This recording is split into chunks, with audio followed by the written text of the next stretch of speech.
What's good, what's good, what's good, family? It's your boy, the Wall Street Trapper, man. Hey, man. Episode 64, Jose.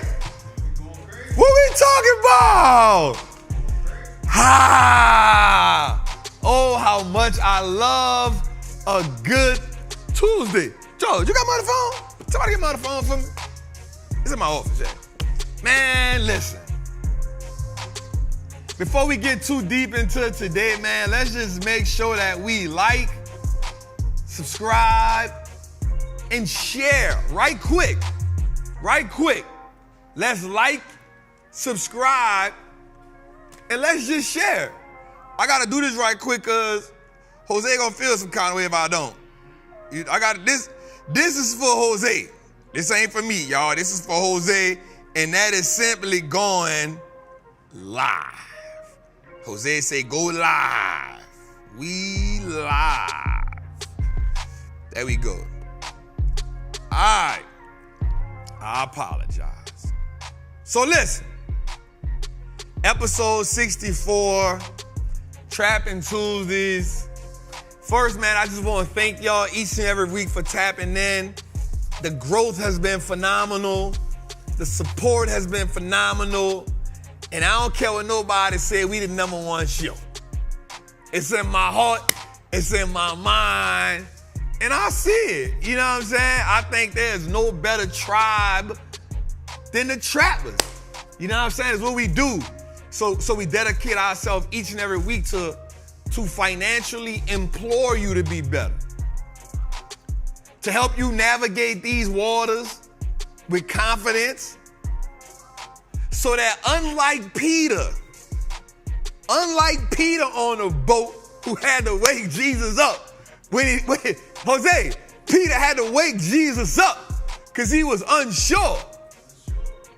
And Jesus said to him, "Oh, ye little faith. Have I not?" So in these troubled waters, like I want you to know how to navigate this with confidence. So that in the day that I'm not here, you can still move, you can still capture, and you can still attain the wealth. And we're not even talking about on a rudimentary level.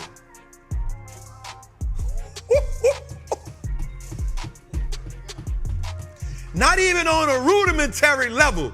I'm talking about, I want you to do it at a level that is so keen, that is so above normal. I want you to do it like, watch this. In 2000, Jose, the stock market only came on the TV 1 hour a day. 1 hour a day. What changed between 2000 and 2023? What changed? What changed? To where it went from being on TV 1 hour a day to now being on TV 17 hours a day. Something changed. Something changed. Something changed because we went from being able from being able to trade stocks. You had to get the paperwork in the newspaper and mail it in. To now being able to get on your computer or your phone. Something changed. Something changed. And what I want us to understand is our financial algorithm also got to change. Our financial algorithm also got to change. This ain't their granddaddy stock market no more. This Wall Street looks like us now for a reason. And most people be like, Trap, Wall Street don't look like us now. It's black. I mean, it's all white. And I say to them that most people are optimistic and pessimistic at the wrong times. You are preconditioned to be optimistic and pessimistic at the wrong time. So when I tell you Wall Street look like us now, you automatically get pessimistic. But what's happening is you're letting your diluted experience keep you from seeing the bigger picture. That's what's happening right now. But that's why we got Trappin' Tuesday. That's why we understand the concept behind Wall Street looks like us now. It's not just a race of people, it's a class of people. We talking about classism here. Don't get me wrong, I am 100% proud to be a black man living in America. Now wait, let me say something to all my people that say black ain't a color. Like, I ain't in that. That ain't my ministry. That ain't my thing. You know, the good morning people, it ain't morning. That ain't my ministry. Right? If I say black man, if I say African American, you start telling me that ain't my ministry. Right? That ain't my ministry. But what I do want to say is I'm proud to be a black man in America. And just because I'm a black man in America, I'm a pro-black man in America. Don't mean I'm anti-anything. I'm anti-ignorance. I'm anti-oppression. I'm anti-financially suffocating. I'm anti-miseducating. I'm anti those things. I'm anti those things. But I believe that because we live in America, I believe we have the greatest opportunity, better than our foreparents, to build wealth and to change our financial blueprint. Now, Ronald Reagan said something that I really love, Jose. Ronald Reagan said that freedom is never more than one generation away from being extinct. Freedom is never more than one generation of being extinct. But I want to add something to that, Jose. On the flip side, freedom is only one generation from becoming into existence. You one generation away. You one investment away. You one book away. You one course away. You one option play away. You one real estate play away. You one tour car away. You one business away. You're one generation away from taking freedom and normalizing it. Yeah. So when I say Wall Street look like us now, my approach about this thing is different. So when I say Wall Street looks like us now, I want y'all to be mindful that I even stopped pushing the Wall Street Trapper brand like I used to. Don't get me wrong, it's the personal brand that I'm building because I want people to understand who Wall Street Trapper is, what Wall Street Trapper represents. Wall Street Trapper is not a person. Wall Street Trapper is people. Wall Street Trapper is a tribe. Wall Street Trapper is a man. Wall Street Trapper can be a woman. Wall Street Trapper can be a child.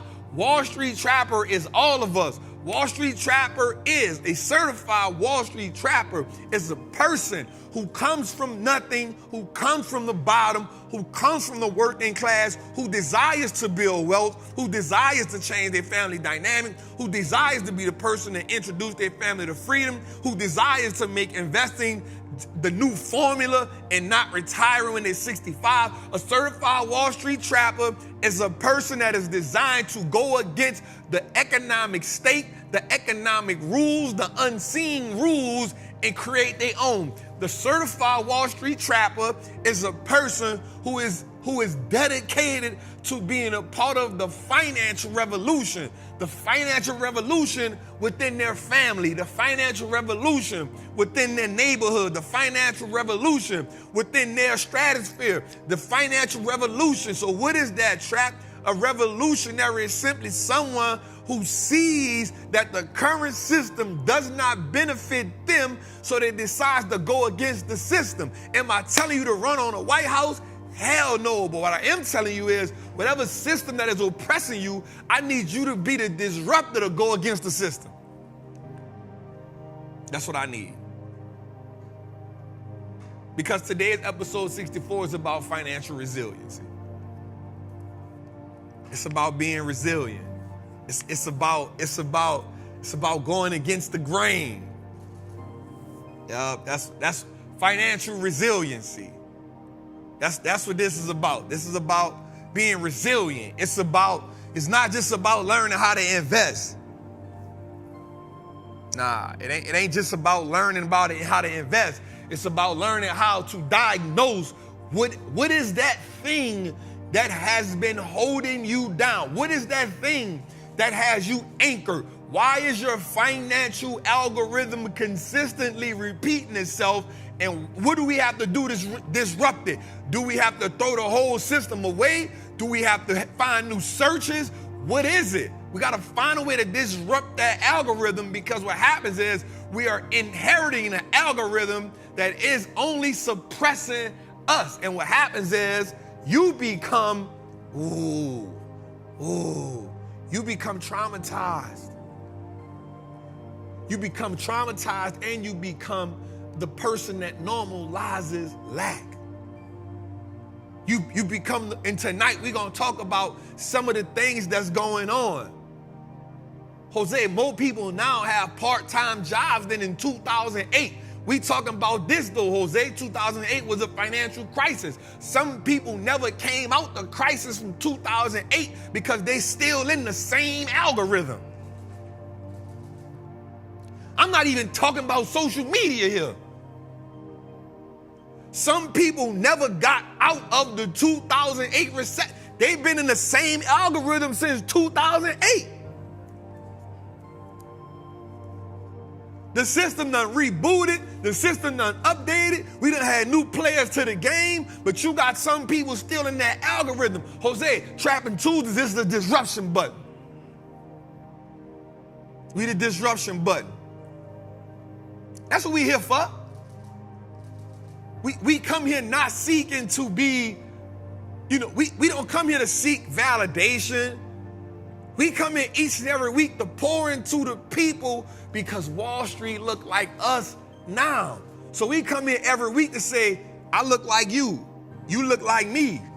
I've been through what you've been through. You've been through what I've been through. I can relate to your struggle. I can relate to your pain. Yep, I know what it's like. My mom was on drugs. Yep, I ain't had no daddy. Yep, I had, your daddy was an alcoholic. Yep, you went through this. Yep, I had the lights cut off too. Yep, I ate cereal and water. Yep, I ate the bread sugar sandwiches. Yep, I know what it's like. We got the same. Yep, I seen my people get mad too when they went to the store. They be like, Trap, you tell good stories. I said, it wasn't funny when I was going through it. It's funny now. I can talk about it now because I'm 41 years old and I've overcome, I've healed so many things, but I still got a lot of healing to do. But guess what? I can talk about it now because there's a relatability factor. And that's what make us the same. That's what make Wall Street look like us now. It's not about black, it's not about white. It's about the classism. It's about us going through the same struggles. It's about us being able to relate to each other and say, yo, I want to attain that. I want you to see me and say, damn, Trap was homeless at 13. Trap went to prison at 16. Damn, Trap is successful now. Guess what? Wall Street look like us now. If Trap can do it, I can do it. I want the black men to see me and be like, damn, Trap went to jail, Trap went to prison, Trap ain't had his father, but damn, Trap be loving on his daughter. Damn, I want to be a great father. Damn, you know what? Wall Street look like us now. I want black women to see me and be like, damn, like Trap is upholding this. He's doing some great things. Damn, there are some decent men in this world. I don't want us to keep saying ain't no good black men out here.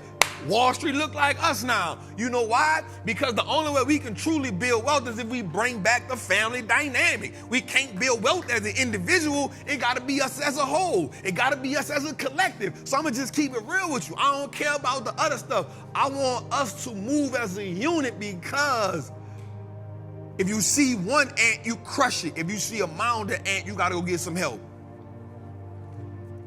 You see one ant, you can just do that. You go see a whole mound of them, you got to go get some help. I'm going to keep it. I'm tired of them doing it with one of them. They got to go get some help when we get together. They need to go get some help. A bunch of us that's educated, a bunch of us that know how to build wealth, a bunch of us that can play the stock market without fear, a bunch of us that know we ain't got to be going to H&R Block to file our taxes, a bunch of us that know how to play the wealth game and we ain't putting all our money in the bank, a bunch of us that know how to get our credit right, a bunch of us that don't need the government, a bunch of us that's not being traumatized by being on welfare, a bunch of women that ain't classifying themselves as bad bitches all the time, a bunch of men that just want to be some boss. We need some leaders. Like I'm just saying, when I say say Wall Street look like us now, in my mind, there's a whole prestige that got to come with this. There's a whole prestige that got to come with this. So when I'm talking up here, yo, I promise it ain't just because we don't even get the views we supposed to be getting. We still rocking. We don't get the downloads we supposed to be getting. Instagram be suppressing a lot of my stuff, but guess what? You ain't never seen me hide no likes. I don't hide no likes. We post the stuff on YouTube. We can have 1,000 likes. Guess what? We still posting every day. You know why? Because it ain't about the likes for us. It's about the consistency. It's about the impact. Because guess what? 1,000 people might like it, but 10,000 people might see it.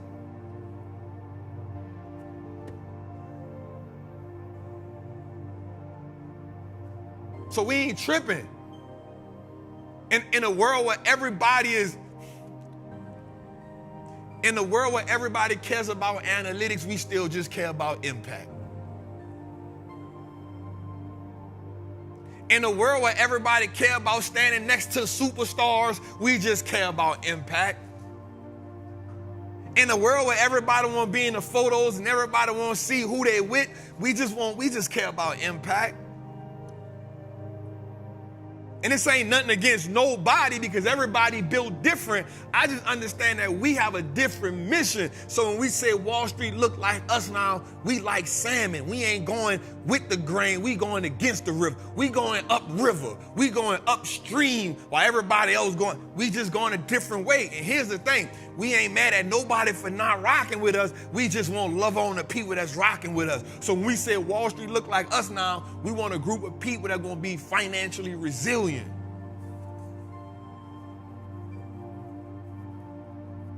I don't care about making millions. My goal is how do I create millionaire families?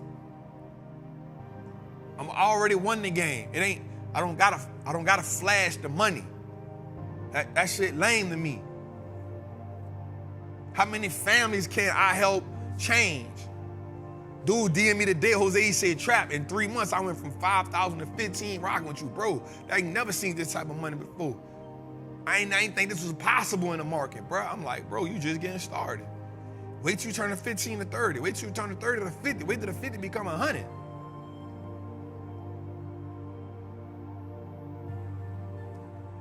You feel me? So I just want y'all to know that, man. Episode 64, Trappin' Tuesday. I wanted to start off today with, man, just I love y'all. Man, I appreciate y'all. Thank y'all for rocking with me, man. We ain't going nowhere, and I don't care what the numbers say. But we want y'all to support us. We want y'all to send those out. Because watch this. I can only touch so many people. But you know how we grow? We grow when you send it to the group, when you make the conscious decision to engage with us.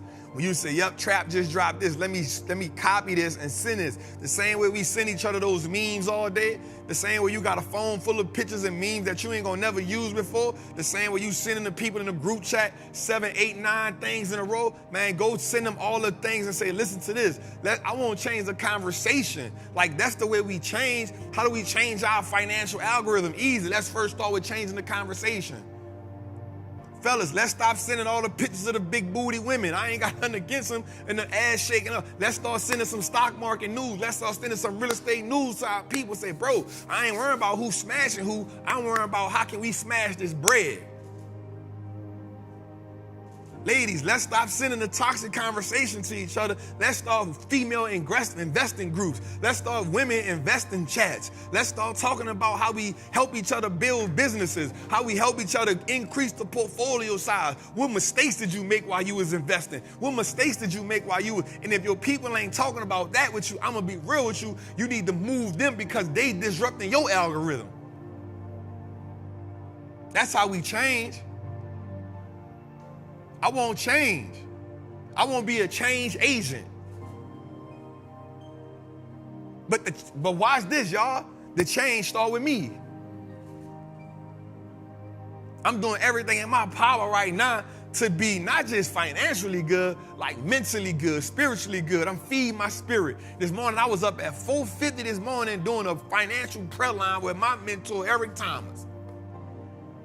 I'm doing everything in my power to be better financially, but I'm doing everything in my power to be better spiritually, mentally, emotionally, so I can show up every day as the leader that I'm supposed to show up as the vessel that I'm supposed to show up as. The problem with a lot of us is we keep asking God to help us. We keep asking God to align us, but we ain't doing what we need to do to catch up with the assignment.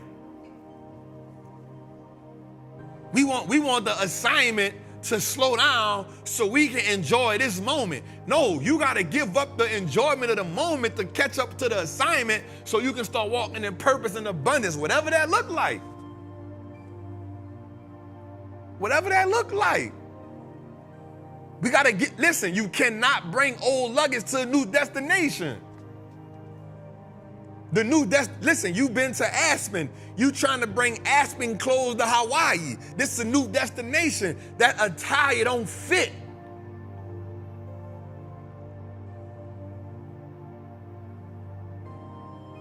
So I need us to move. I need us to change. I need us to disrupt that financial algorithm. I need us to disrupt that. And I want us to make the conscious decision to engage in the things that's necessary for us to be better. Listen, we about to fall on some rough times right now, yo. A lot of stuff going on right now in the market, and I'm telling you, it ain't just the market, it's the economy. That's why we named today's episode Financially Resilient, because it's gonna take resiliency for us to get through what we headed for.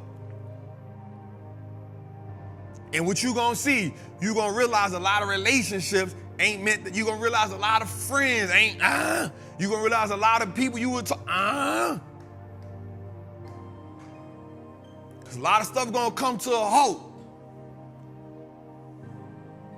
And don't get me wrong, I'm enjoying making money in the market, but I also understand that the writings is on the wall for something real catastrophic to happen. And I promise you, you think crime crazy right now. You think murder rates crazy right now. You think people going crazy right now. And I hate you. You think people abusing their kids right now. You think people committing suicide right now. Wait till 2008 is apparent in our, because at some point the government gotta say we can't do no more. You got two wars going on in America, and both of the wars. America got $33 trillion in debt. Bankers are tightening up the lending right now, restrictions. The scammers gonna get deeper. Your information needs to be protected a little bit. I'm telling you, it's gonna get real serious. It's gonna get real tight. And if you ain't got the right group of friends around you, you gonna be seeking information. You really gonna be what they call dumb money. Because the blind can't lead the blind. And the worst thing that I don't like about us is we wait till a catastrophic event to happen to try to create change. We wait till we sick to want to go to the doctor. Why you ain't been exercising? Why you ain't been eating good? Why you wait till the people tell you, I got cancer, to thought, no, you should have been eating right before then. You wait till you sick and on your deathbed that won't change. We got the opportunity now to fix it before it get bad.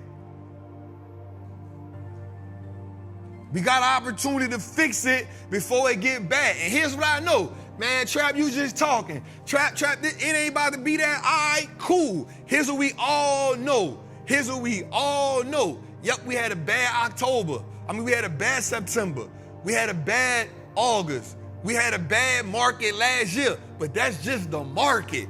Let's talk about the economy. We ain't had that yet. We ain't had that break yet. We was young when I just come home from prison in 2008 when we had the financial crisis. What we looking at right now is horrible. What we looking at right now, we're gonna talk about that tonight, but I promise you, y'all, you ever been in a situation and you see all the signs and you be like, all the signs was there. Y'all so good at, I can see the red flags in that woman, or I can see the red flags in that man, but you won't see the red flags in yourself, and you don't see the red flags in the economy, and that's the stuff that matters most. You in the economic environment around you matter more than the red flags you see in a man or a woman. You good at seeing them, but you blind when it come to seeing you. You blind when it come to seeing what's going on in the world. You blind when it come to being able to put yourself in position. And now when it happens to you, oh Lord, get me out of this. But God, like, I've been sent 8 boats to help you. You passed the boats up. You let the boats go right past you because you was YOLOing. You was at every concert. You asking me for the money, I'm giving you the money, and you blowing the money. You using the money to go with people that...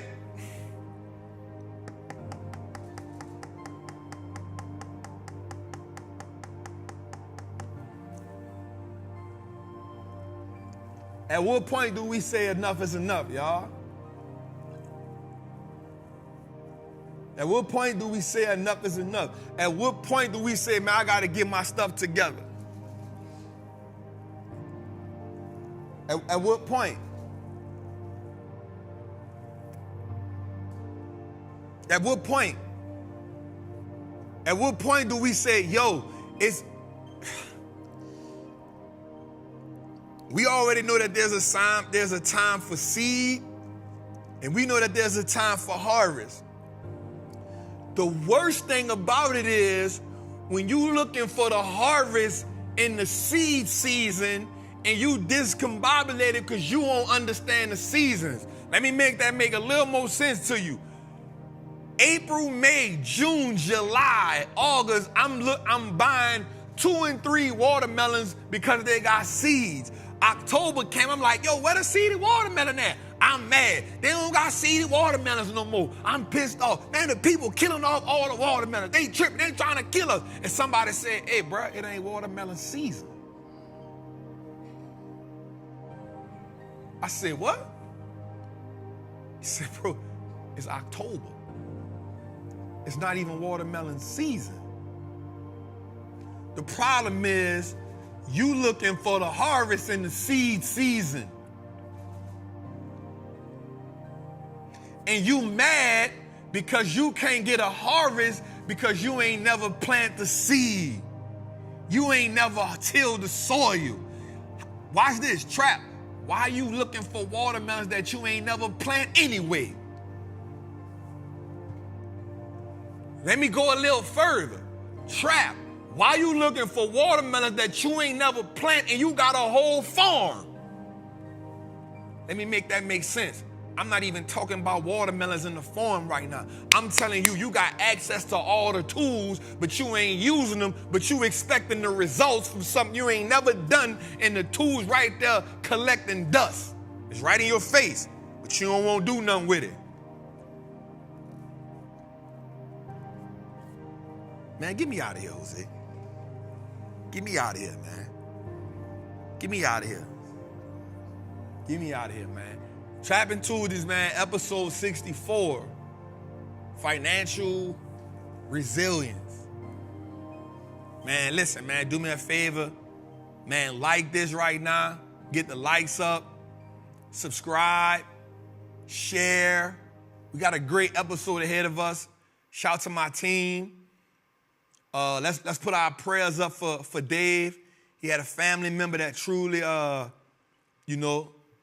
medical situations. Let's say some prayers for Dave, for y'all there with the family. Let's get it, man. Trappin' Tuesdays, episode 64. Let's get to it. Tuesday, give me a little beat right quick. We need to break the monotony. Give me something right quick. Let me feel something, yeah? You feel me? Jose, you gotta stop me when you gotta stop me when I get in them type of situations, Jose. Golly. Let's go, man. Hey, listen. Come on over right quick. What's down? Listen, man, Trappin' Tuesday, episode 64. It's 224 y'all on here. Meet us over here. We're gonna talk about Birkenstock tonight. Meet us over here on the Wallstreet Looks Like Us Now network right now. It's on YouTube. Check us out right now, man. We got a about 2 hours a game to give y'all. Bring your notepad, bring your pen, bring your paper. I love y'all. I'ma be in there. I'ma holler at y'all. Oh, so listen. When you get in here, when you get in the chat, you gotta say we here. It's on YouTube. Go to the Wall Street Look Like Us Now Network or look up Trappin' Tuesday. And when you get in the chat, say we here. When you get in the chat, say we here. When you get in the chat, say we here. Let me see y'all. Where my regular trappers at? Where my regular trappers at? That's it each and every week, man. Let's see y'all. I see y'all. Denise, I see you. Larry Morgan, I see you. Buzz, I see you. Roxanne Stewart, you know we Queen Tori, we know we see you. Okay, Michael Stafford say we here. Okay, Real Talk Jay say we here. Okay, they in the building there, Jose. Let's go, man. If y'all get that, man, let's go. Trappin' Tuesday, episode 64. I'ma see y'all in the chat, man. Make sure you say we here. I love y'all. I'm out.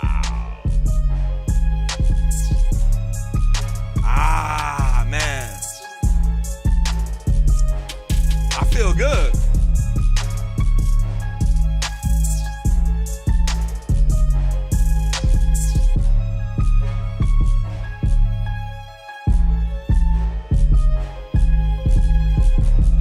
All right, let's get to it. Let's get to it. Today, that was good, dog. I think I kind of like what you had going on right there, brother. All right, man. Trappin' Tuesdays, man. Episode 64, man.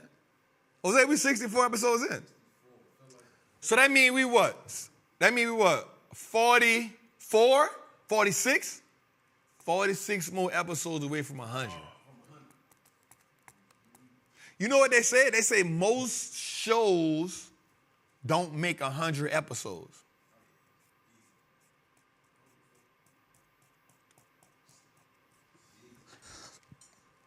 Somebody said, Trap, why you ain't celebrate 1 year?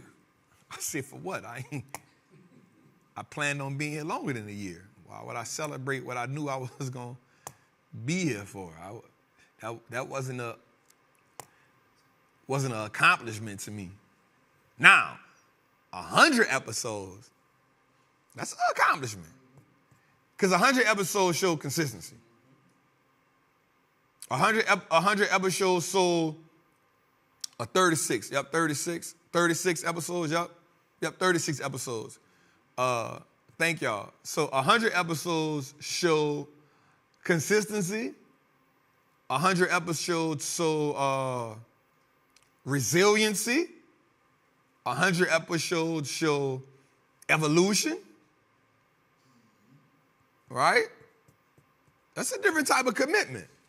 36, you have 36. 100 episodes, I'm not gonna lie, I wasn't excited about 1 year. He was like, yo, we made one, and we was on tour. I was like, bro, yeah. 100 though. You know what I'm saying? All right.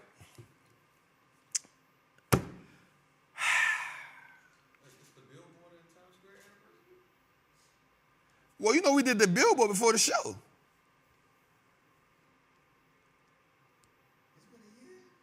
Bro, we 64 episodes. What you mean has it been a year? No, we did the billboard after. No, bro. No, we did. I promise you. Did we? Yes. No. Yes. Yes, we did. Because we came back and did something. Okay, I think we was, Well, so you got to think we did the first show right after Invest Fest because I launched it for Invest Fest. I let them know we was coming. And then, so we probably did the billboard around November because I remember we had the sweatsuits on because it was kind of nippy. Because we walked and we was like, yo, it's nippy out here.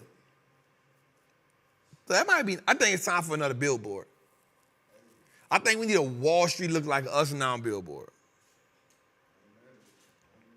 On the same spot. on the NASDAQ joint.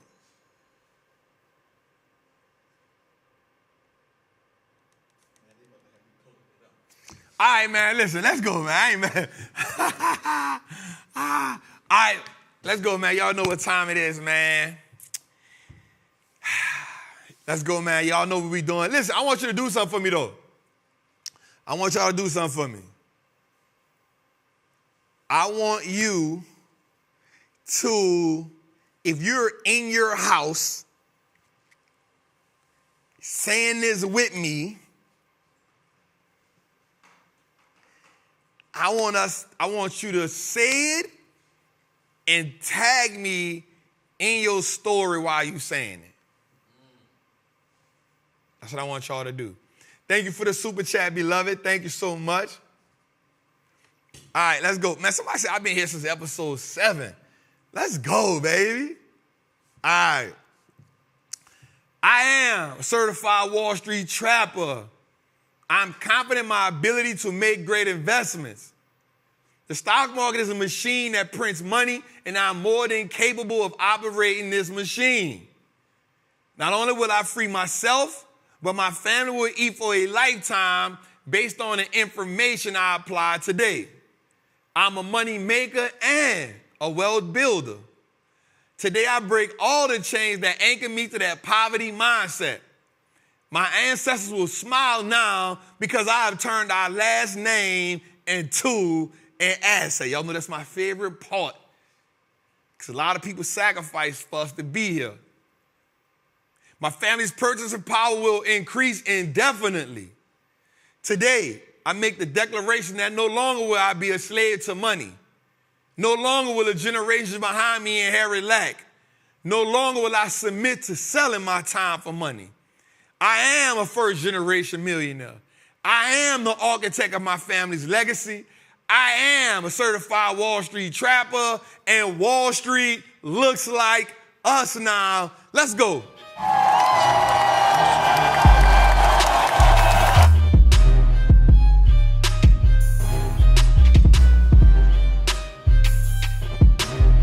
Let's go. Let's go. Let's go. Let's go.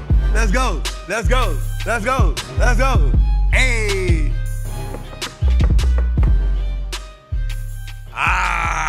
Let's get into it, man. Word on the street is here. Word on the street, man. Let's get to it, man. Man, we had a good day today. Where the Patreon? Where my Patreon at? Where my Patreon at? We back trapping. We back trapping. We back trapping. We had a, whew. We back in the trenches, though. We back feeling good. Shout out to my Patreon people. Shout out to my Trappers Anonymous. Shout out to the family. All right, man. Let's start it off, man. So we had a hell of a week, man. It's up 2 days. Everything up. You hear me? Everything up. The NASDAQ was up. The S&P was up. Everything up, bro. Change it to green, brother. My dog. So everything was up today, man. We had a nice rally, though. We had a nice rally Thursday. So the S&P right now is up 3% from Thursday. I want us to sit on that. The S&P is up 3% from Thursday. Now, we had 4,071,034 calls. We had 4,003,062 puts. I want you to see how slim that margin is. That's a real slim margin. Shout out to James. Say, I joined the Triple Beam team today. Let's go, brother. Right? I'm not going to lie. So I put some plays and we'll talk about them today. I've been shorter on my plays. Got a CEO. We had to thug it out, but you know what? We here, you hear me? we got some stuff to talk about today. We definitely got some stuff to talk about with a lot. And I'm gonna tell y'all why I had the conversation I had today, why I feel some of the ways that I feel today. Let's go a little further to it. All right, let's check out our heat check, man. Microsoft was, I've never do Microsoft options, bruh. I never do Microsoft options. Even though they be running, I don't trust them like that, bruh. They be doing their thing though. I've never done a Microsoft option play. I don't just trust them. It's a great company. It moves right, but I just don't. And I stick to that. I stick to it. All right, so we had Apple up today. Apple was down today. Microsoft down today. Oracle down today. NVIDIA hit for 1% today. Adobe hit for 1% today. Google was up, and then it came down. It was printing real good end of the day, but I know what happened with Google. I'm going to tell you what happened. I'm going to tell you why it didn't finish in the green. It hit an all-time high, and everybody, you should know this. Every time a stock hit an all-time high, sellers come in. I don't care what the market got going on. Every time a stock hits an all-time high, every time the stock hit an all-time high, 139, came down. Now, what I do feel, I feel like it'll drop a couple more dollars, maybe 136, maybe even I think it's probably at 137 right now. I think it'll probably go as far as 133, 132, and then it'll get back in motion. I think that's what happened. I think that's what's gonna happen. What is that right now?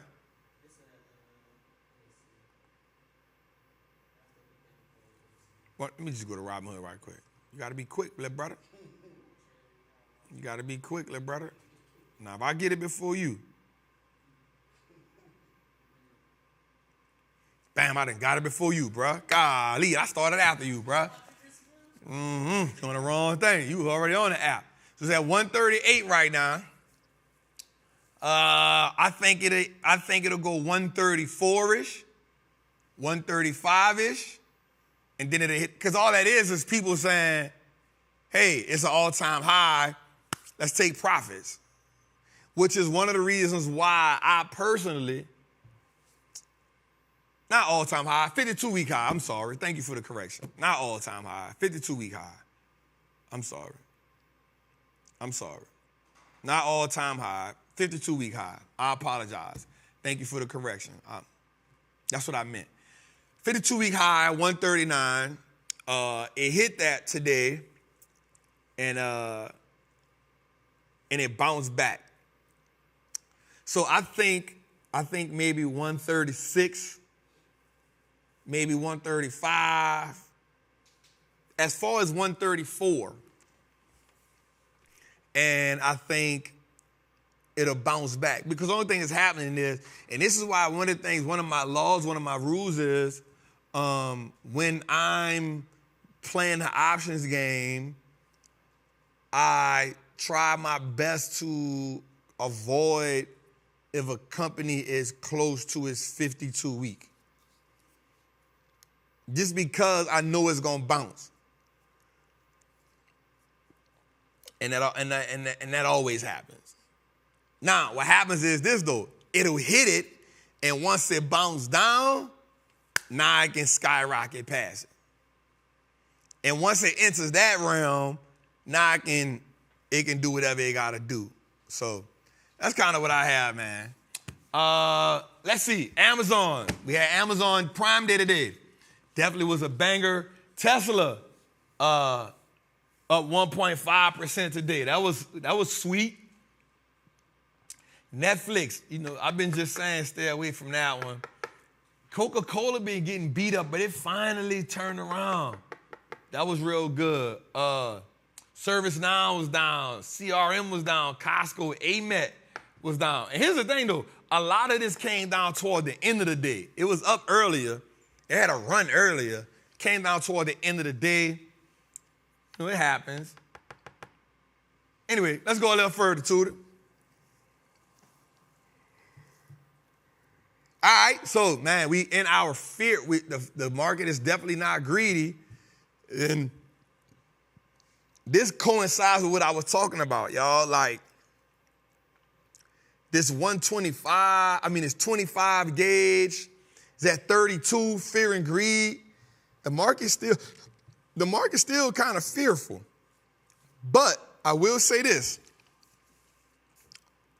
Two things happened today. And I want us to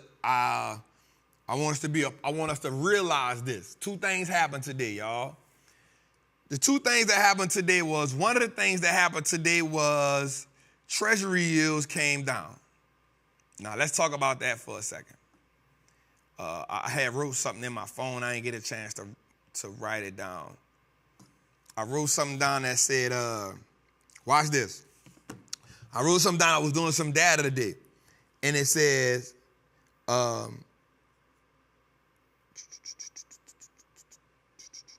here, the S&P is at an 18 PE. So it's at an 18 PE. And the VIX has come down. The VIX has come down. The S&P is at an 18 PE. But watch this. If you're in a triple beam team, I told you this gem, and I'm not going to get deep into it, but I'm going to say this. The 10-year yield, the 10-year bond, the 10-year note is at 46.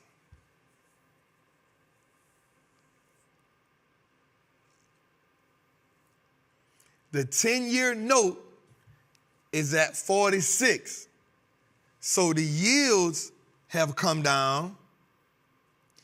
And because the yields have come down, the market has given a relief valve. So one of the things you need to pay attention to is the yields. Now, last week's episode, we talked about something. Last week's episode, Jose, remember we said this. Remember I said this, Jose? I said 42.02 and 42.18. Right? Remember I said that? The market got close. The market got close. And what did it do? It tested that. Now remember, when we talk about these ranges, it ain't saying it necessarily got to hit the 42.18 or the 42.02 was the low, but it hit 42.25 or something like that, which is still in the ballpark. So it tested that, and then it did what? That's why these episodes be so important. I say, listen, y'all, once it tests this range, I gave us two scenarios. I said, if it tests this range and fall, we in trouble. Because once it fall through 42.18, 42.02 is the next place to catch it. But 42.02, if I'm not mistaken, 42.02 took all the gains away for the year. You feel me? So 42.02, okay, I need a whiteboard. I need a whiteboard. 42.02, no Khadijah, 42.02. No Khadijah, 42.02. So watch this. Good job. Good job. All right. So let's have a whiteboard moment.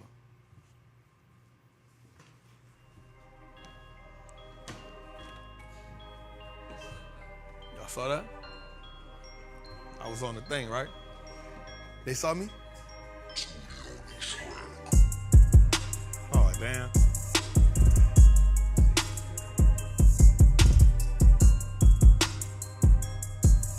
Damn, they saw me slip, dog. Y'all ain't shit. Let's go, y'all. All right, so watch this. Y'all ain't crap. My team ain't crap. They let me fall on the board, you heard me? All right, so here's a couple things we want to talk about right here. Right? So here's what's important for us to see. It was important for us to see. They said we saw that. Two-day, the whiteboard moment supposed to be on the screen, bro. Not supposed to let me get caught up like that, dog. All right, so watch this. So if I'm not mistaken, 4218 was our first level. That's what we eyeballed last week, right? 4218 was our first level. And then 4202 was our next level historically. Now the thing was, the issue was, I think we got to 4224. I think that's what we got to. We got to 4224. This was our level. We got to 4224. That was our level. Now, the thing was, if we passed up 4218, our next level was 4202. The problem with that is, if we would have got down to 40, if once we break this, we know we're in trouble. Once we break this, we know we're in trouble because now everywhere between here is chaos. Everything between here is chaos. Why is that chaos? Because the range between 4218 and 4202 is now becomes unfamiliar territory back to January.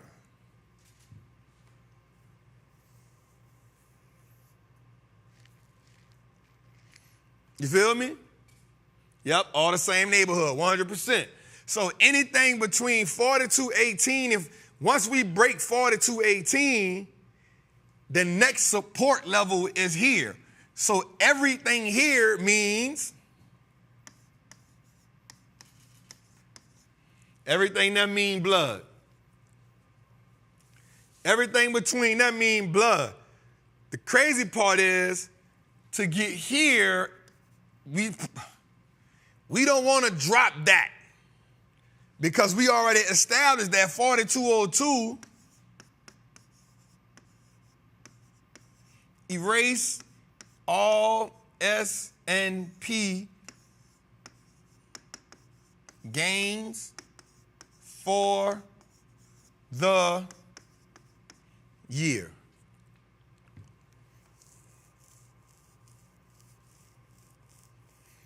Right? So we know that all gains, once we hit this number, once we hit this number at 4202, we erase all gains. Now, somebody came in the chat and said 39. I said, bro, we definitely don't want to see a 39. But I'm going to say this, though. I will say this.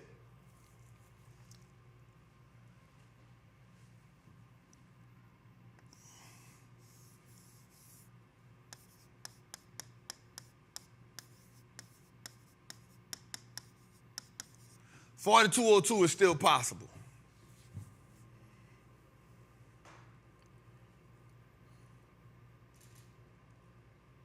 $42.02 is still possible.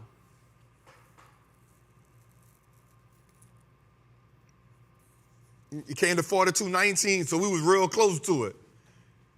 It came to 42.19, we was real close to it. Same neighborhood. Now, the thing is, we had a rally Thursday. We had a rally Friday. We had a rally Monday. Thank you, beloved. Shout out to my love, Nat, man. Appreciate that super chat. She been so consistent with us, yo. I ain't gonna lie. She been so consistent with us. Right? So 42, and if you don't know what this is called basis points, y'all. Let me backtrack a little bit. To all my new trappers who don't really know what these numbers is.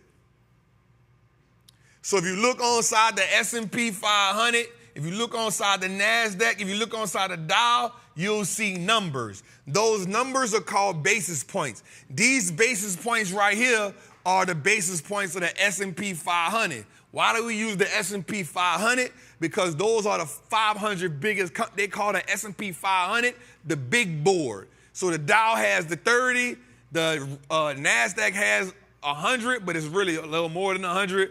It's 105. And the S&P has a little bit more than 500, but these 500 are the big boys. So they call this the big board. All right, so they call the S&P 500 the big board. So the points on side of the S&P 500, those basis points leave a footprint. Okay, let me listen to all my people that's been trapping for a while. This segment may not be for you. All right, so for all my people that have been trapping for a little while, this segment right here may not be for you. But let's take a minute. Let's take a minute to bring, I told y'all, we move as a unit. So let's bring everybody up to par so they can know what they're looking at. You feel me? So watch this. So if you look on your phone, I'm about to help y'all out right quick. I'm about to help them out right quick, Jose. I always look at the Russell. Real talk, Jay. We look at the Russell too. All right, so let's look at the phone right quick. All right, let me do this. Let me go to this app. Boom, so we can get this. Okay, so watch this. So if you look on the stock market, you'll see this, the Dow. And then you'll say 33,739. And then you'll see S&P 4358, and then you'll see NASDAQ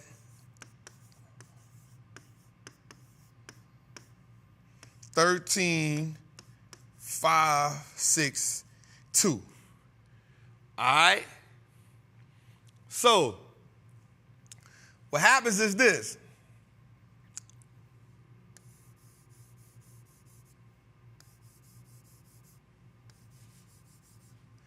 These three are called indexes. Together, they are called indices, right? So for this one, you got 100.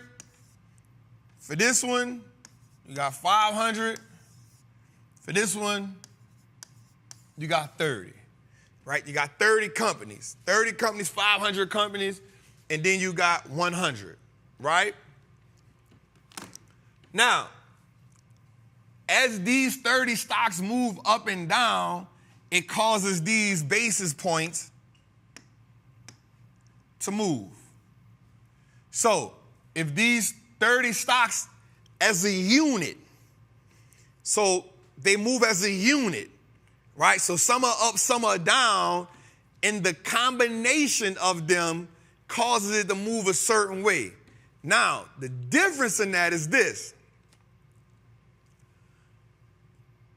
These 30 stocks, now you got to look inside of them and see who has the biggest weight in each one of them. So it's Apple. They all weighted different, right? Some of them by price, some of them by market cap, right? This one is by price, this is by market cap. So watch me here.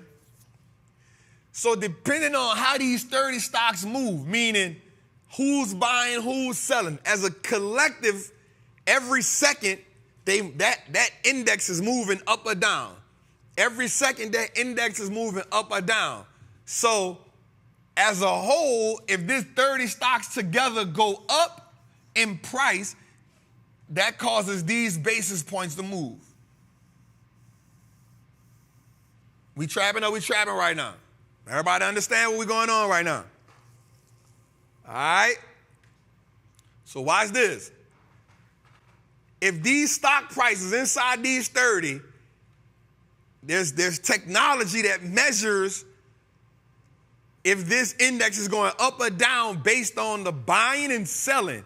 So if there's buyers and there's sellers of stocks, if enough people are buying, then the 30 stocks in here go up. If enough people are selling, it goes down. If they at a standstill, they'll say it's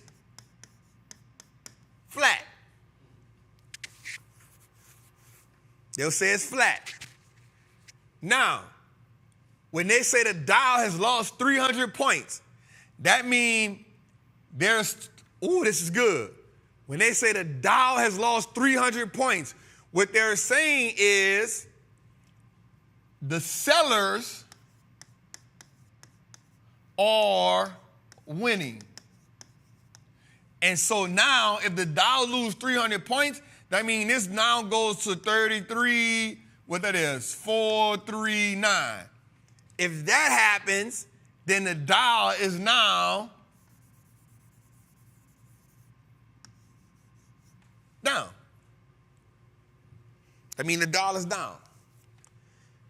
So if they say the S&P is 50 points, 50, and they'll always say this word, basis points. I'm going to give y'all some homework tonight. Ooh, this is good homework. Khadijah know this homework. This is good homework. Tonight, to help you understand the market a little bit more, I need you to go figure out how many basis points equal 1%.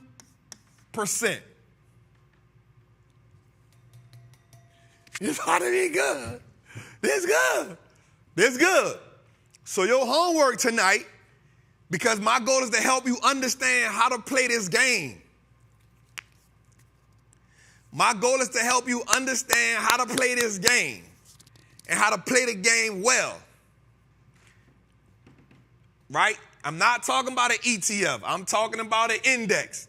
Your goal is to go understand how many basis points equal 1%. You need to go understand that. I'm talking about the whole exchange. Talking about the whole Dow, the whole S&P, the whole NASDAQ.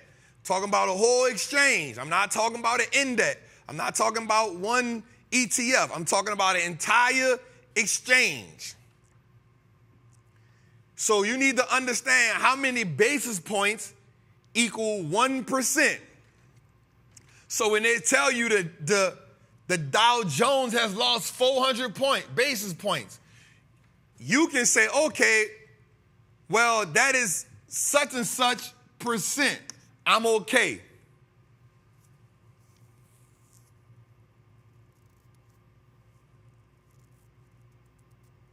Ooh, we talking to him now. Now here's what happens. A 400-point move on the Dow don't mean the NASDAQ or the S&P. A 400-point move down on the Dow doesn't mean the S&P 500 or the NASDAQ is down. 400 basis points don't equal 4% on the NASDAQ. On the Dow Jones. Here's what I need you to understand. I'm glad I said that like that. Watch this. Because every index is weighted differently, a 400-point move, a 400 basis point move here doesn't equate to the same thing as a 400 move here. Because watch this. 400 basis points in the S&P, you got a problem.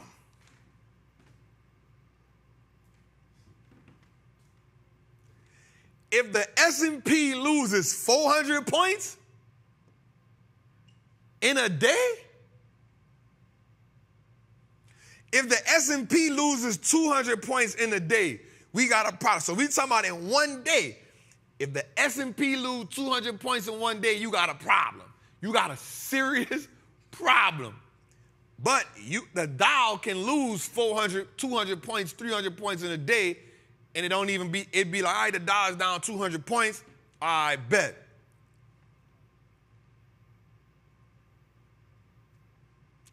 So once you go learn what this, I need y'all to let me get the homework out. Once you go learn what the basis points is percent-wise, now you need to go learn how every index is weighed. Because they all weigh different. They all move different. They all move different. So you might hear the S&P has lost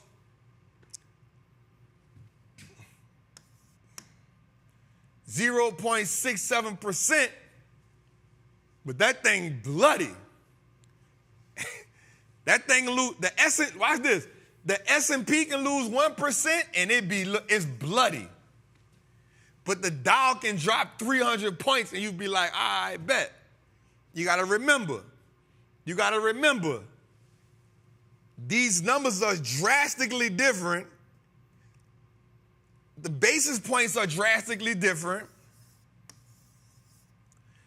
The stocks that's in each one is drastically different.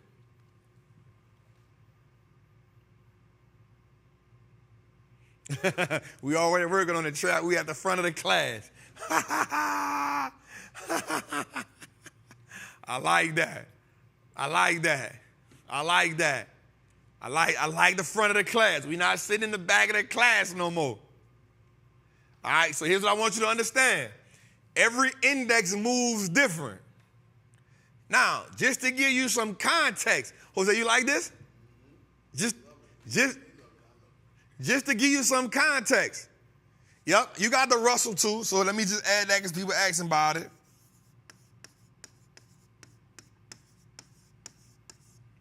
Got the Russell 2000.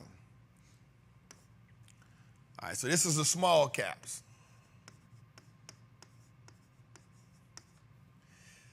All right, so now let me give you context. I like to give context of what we doing here. Well, this is good, bruh.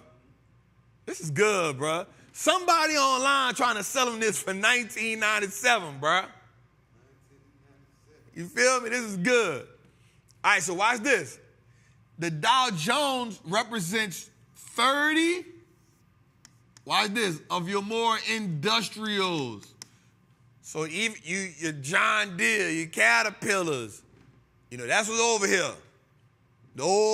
They say that these represent the actual economy, right? Industrial economy, right?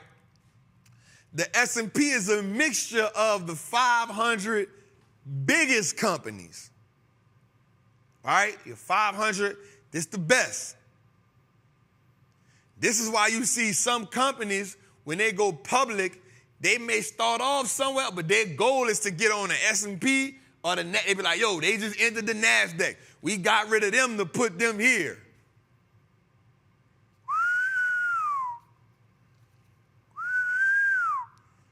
All right, watch this.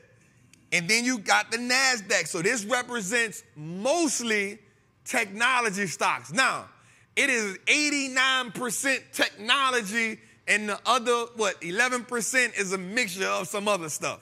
Banking, finances, you got some other stuff in there. It is about 89% technology. That's why when you see Apple, Google, Microsoft, NVIDIA, when you see all the tech stocks running, you're going to see three things that's going to go crazy. Q,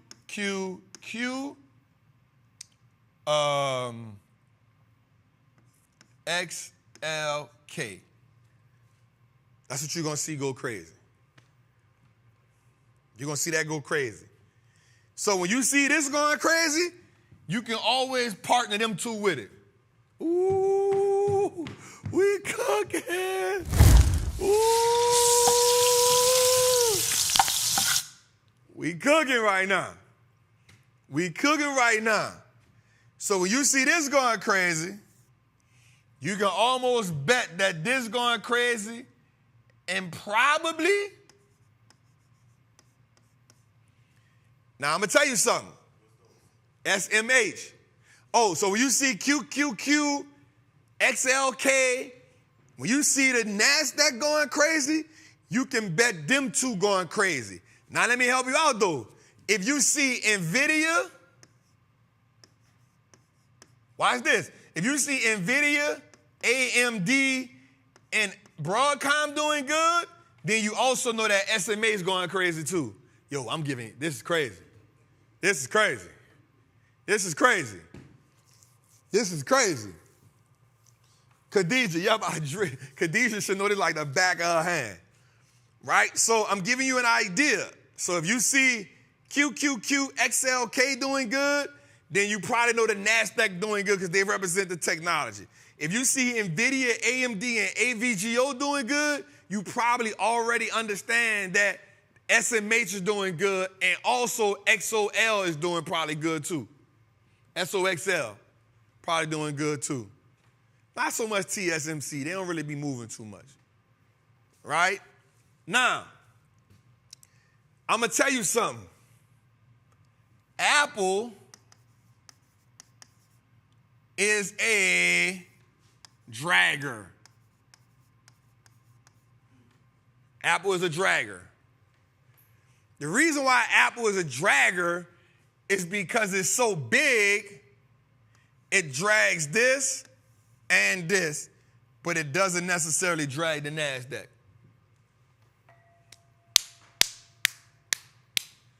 So Apple will drag the Dow.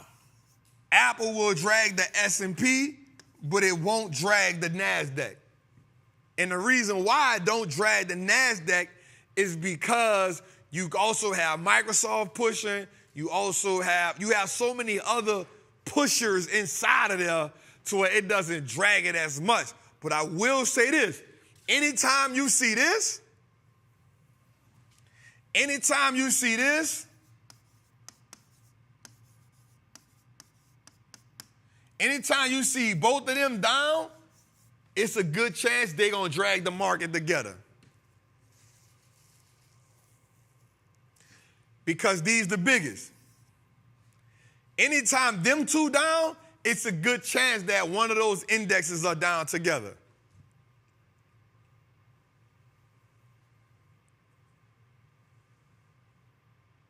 That boy is good.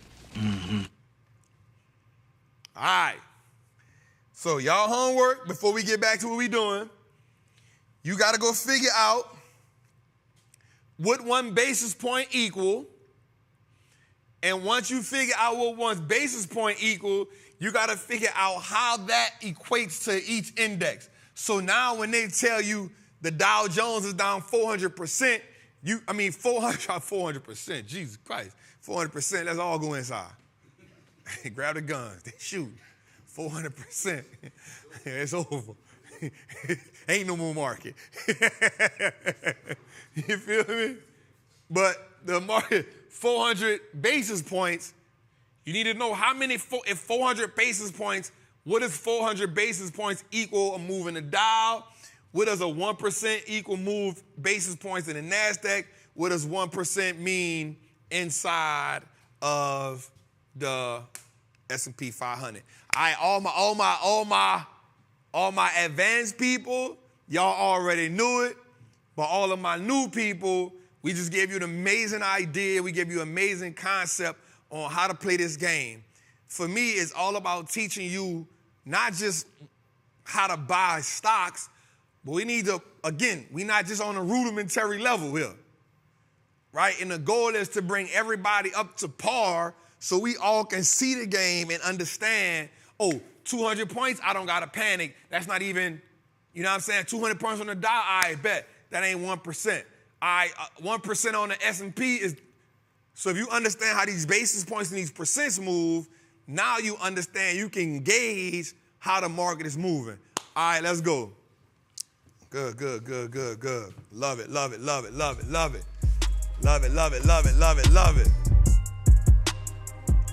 All right, how we feel? I ain't new, but I ain't never had it broke down like that. Let's go, man. That's my goal, man. My goal is to help us play this game at a high level, man. You know what I'm saying? They don't really be giving us the game how we should have. the game. Thank y'all, man. Thank y'all, thank y'all, thank y'all. See, I love how you teach. Shout out to Real Talk Jay. It's a movement. Terrain Beavens, puts wood print with 400%. 400%, boy, listen here. That's a heavy, somebody done got filthy rich on 400%. Listen, 400%, we not even talking about an option play. We just saying a market move 400%. Yo, somebody got rich and somebody broke. That's a fact. All right, Tuda, let's go a little further, bro. All right, let's take a minute, man. Let's get our likes up, y'all. We got 2,500 people in the game. Let's just get more likes up. Let's get more likes up. Let's get more likes up.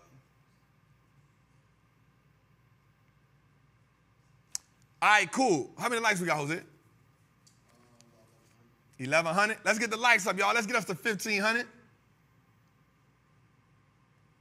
Let's get this to 1,500. All right, so watch this, man. So BENARD ARNAULT and the LVMH family, they're making sure their wealth stays deep in the game. So, of course, you know that this Birkenstock, not the Birkin bag, people, that's by Hermes, or Hermes, all right? Birkenstock is the sandal company. It's been out since the 90s, yo. It's old school stock, right? But I heard they kind of like some of the most comfortable slippers in the world. Why everybody here going, bruh?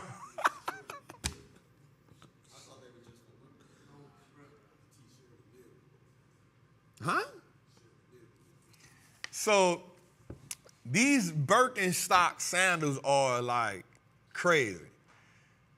But I realized that this dude here he different. He different. So what he just did was he went and got 325 million worth of, he's dedicated to buying 325 million worth of Birkenstock once it dropped. Now, mind you, that's going to represent like maybe 2% of what the company going to have, yo. 2-3%. Now, what he going to do with this, now watch this. This is what I call playing the game on a different level. So they also have not a hedge fund, but an investing company through LVMH.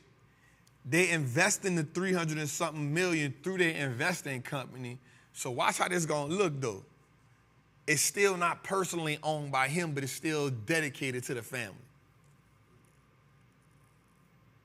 Now, we know they got Dior, we know they got Louis Vuitton, they got Hennessy, so now they got the large scale, and now they're going to hit us on the low. They're going to turn that 325 million to at least 600-700 million. Easy. Easy work. That's the grandchildren network right there.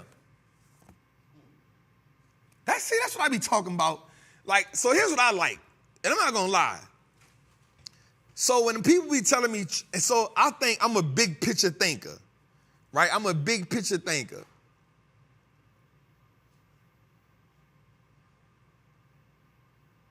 I'm a big picture thinker. So here's what I like. I like when people come to me and they be like, Trap, I got 10 shares. I'm about to take profit.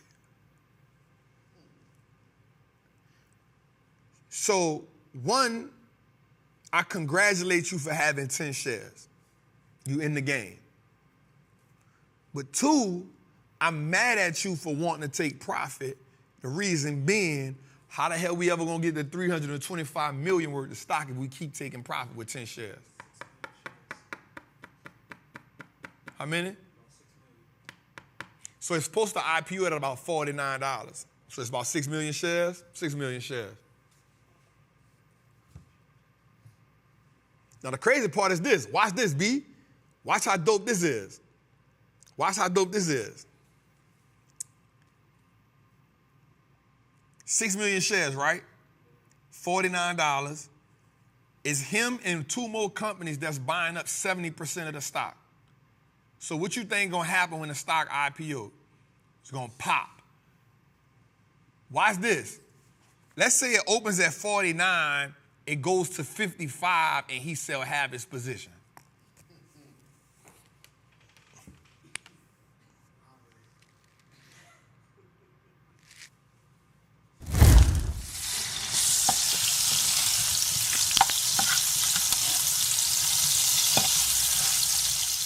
Right? Like what happens if, all right, I buy 325, it shoots up to 55, I let it play for a little minute, I sell half my position.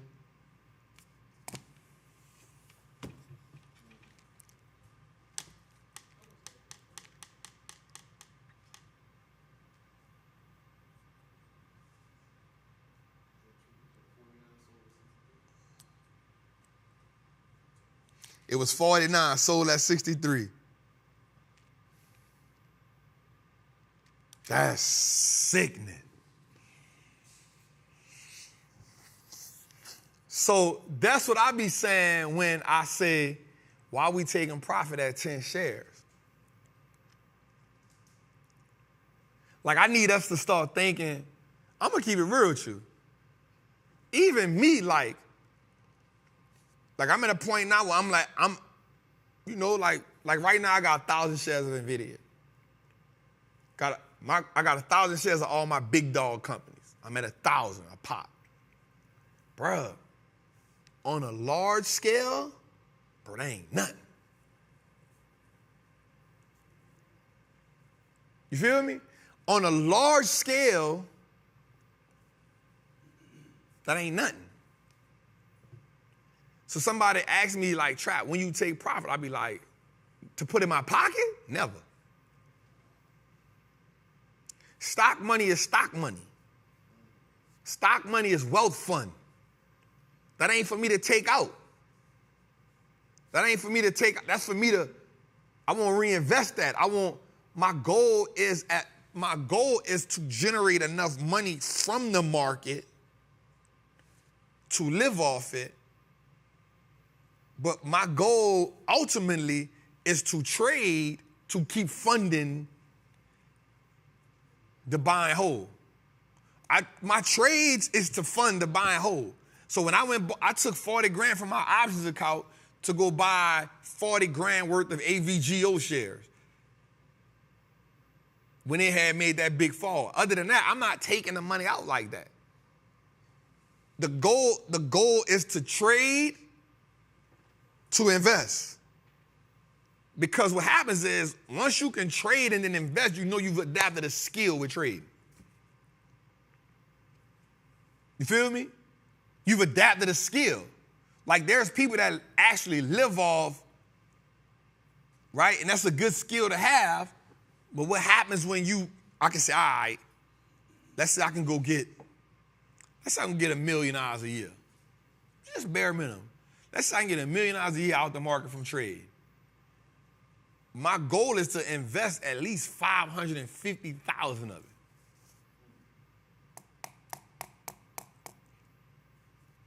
Let me just give you an example. I know some people are like, no, you gotta pay taxes and all that. I'm just, don't hit me with the literal right now. Just understand, he painting a picture. You feel me? My goal would be to be able to do 3 things. Have re-up money to keep trading at that scale, buy and hold, and then I can take a little profit. If I wanted to live off of it. But my goal, I don't want to live off what I make in the market until I'm in my 50s.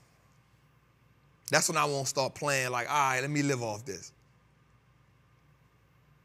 Right? I think we don't play the game. Ooh, this is good, Jose. Watch this. Watch this, Jose. I'm about to say something. Our financial fortitude hasn't reached the apex yet. Right? So what happens is we don't give ourselves a chance to master the game as soon as we see a little profit in the game, we won't take the profit, or we won't, I can live off this right now. But what happens is it takes a gradual acceleration for you to get to a point where the market now becomes your vehicle of livelihood, right? That doesn't happen overnight. But because we so ready to quit the job, we so financially frustrated that, well, I told you, we optimistic and pessimistic in the wrong times, and we pre-programmed to be like that. We got to change that idea. We got to change that concept, right? So for me, when I'm playing the market, Jose, I'm looking at the market like, all right, like, watch this, Jose. What does my life equity account look like? I just blew that out of the park just now. I just blew that out of the park just now, right? What does my life equity look like? And watch this, Jose. Do I have enough life equity to where I can draw from it? Come on, Jose. Come on, Jose. Do I got enough life equity to where I can draw from it and see the residuals from it? Soak it in. Soak it in. Soak it in. Soak it in. Ooh. Right? Because if we don't got enough life equity, right? If we don't got enough life, Jose, if we ain't got enough life equity in that, then bruh, we can't. So watch this. If you don't have enough equity, let's make it make sense. If you don't got enough equity in the house, you can never truly attain ownership of it, right? You can never truly attain because you don't got enough equity in it. It's simple. We know what equity is. It's ownership. So how much life equity do you have in the game to where it can now become residual, right? So let's put it in another context. The house is not really an asset until you have so much equity in it to where now it's good. At some point, it's an asset, but it ain't an asset for you. It's actually a liability for you. It's an asset for the bank. Until you get a certain level of equity in it, it becomes the asset for you. If I'm wrong, tell me I'm wrong. The same thing with the game. But once the house has enough life equity in it, once the house have enough equity in it, now the equity is now what you can live off because you now have you're sitting on a bank. Come on, bro. If you don't got enough equity in the house, it's not really an asset for you. It's an asset for the bank. But you're still paying so it can be, so you paying your dues. What we talked about earlier, Jose, come on. You know where I'm about to go. You know I'm about to go. You know I'm about to go. Watch this. Watch this. Watch this. If you don't got enough life equity in it, watch this, B. If you don't got enough life equity in it, then it's not an asset. It's an asset for someone else, but you're paying. Diligent hands build wealth. This is in the Bible. Diligent hands build wealth, but lazy hands make poverty. This is in the Bible, Proverbs 10:4, right? Lazy hands make poverty. Diligent hands build wealth. So the house is an asset, just not for you. But you got to be diligent in the process. Okay, I'm getting my equity in so I can take ownership from the bank and I can retain ownership. Once I take possession, Joshua, go take possession, prepare the victuals so you can take possession of that which I have promised you. Okay, we're just going to back up a little bit. So if you paying it and then you take possession of it, now you got the equity and now you've transferred ownership to yourself. Now, Same thing with the market. We just gonna switch that up. What's the life equity in it that you gotta invest in? So in the beginning, if you lazy hands make poverty, diligent hands. So now we in the market. We work in the market every day. We work in the market every month. We learn in the market. We doing what we gotta do. We doing what we gotta do. Diligent hands. We diligent. We diligent. Diligent. Consistency, putting in the work, making a conscious effort, diligently building the wealth. Because diligent hands build wealth. So we diligent in the market. We diligent with gaining a skill set. Watch this, B. This is the key part to this. At some point, we can take complete ownership of the skill set and the profits that it produce, increasing our life equity so we can live off the market.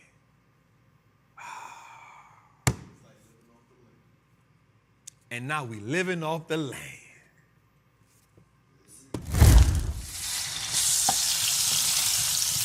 All right, man, Trappers 64 is over. It's over. It's shop closed. Bring in the theme music, man. It's over. Jeez.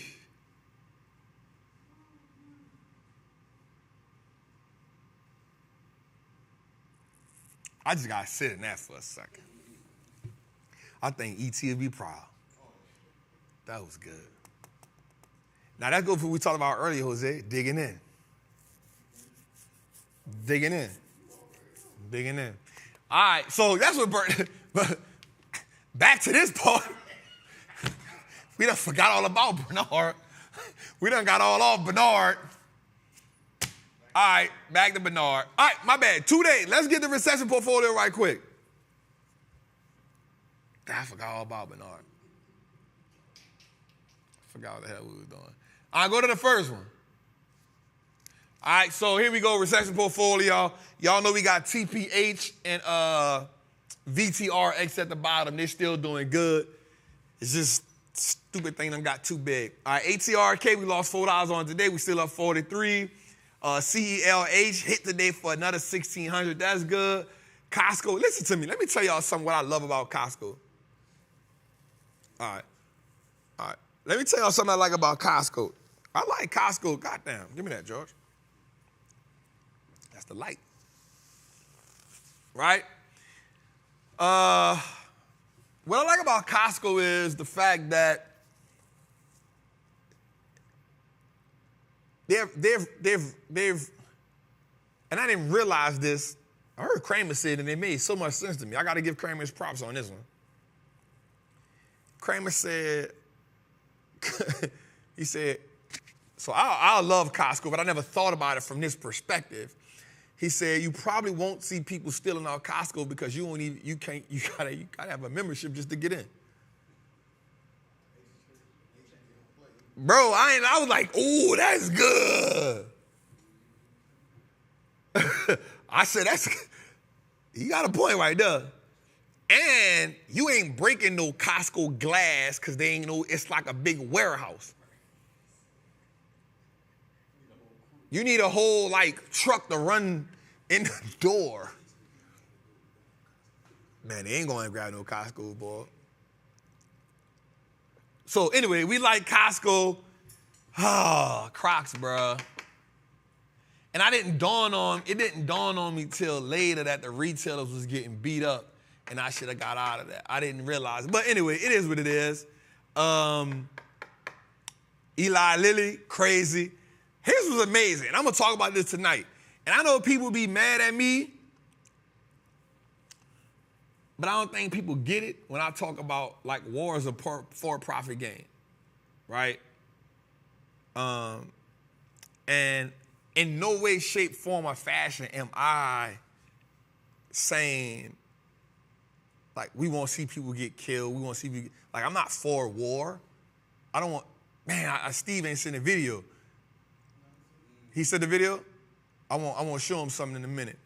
I'm never for war, bro. War mean people got to get killed, mean people got to die. Ain't nobody for no war.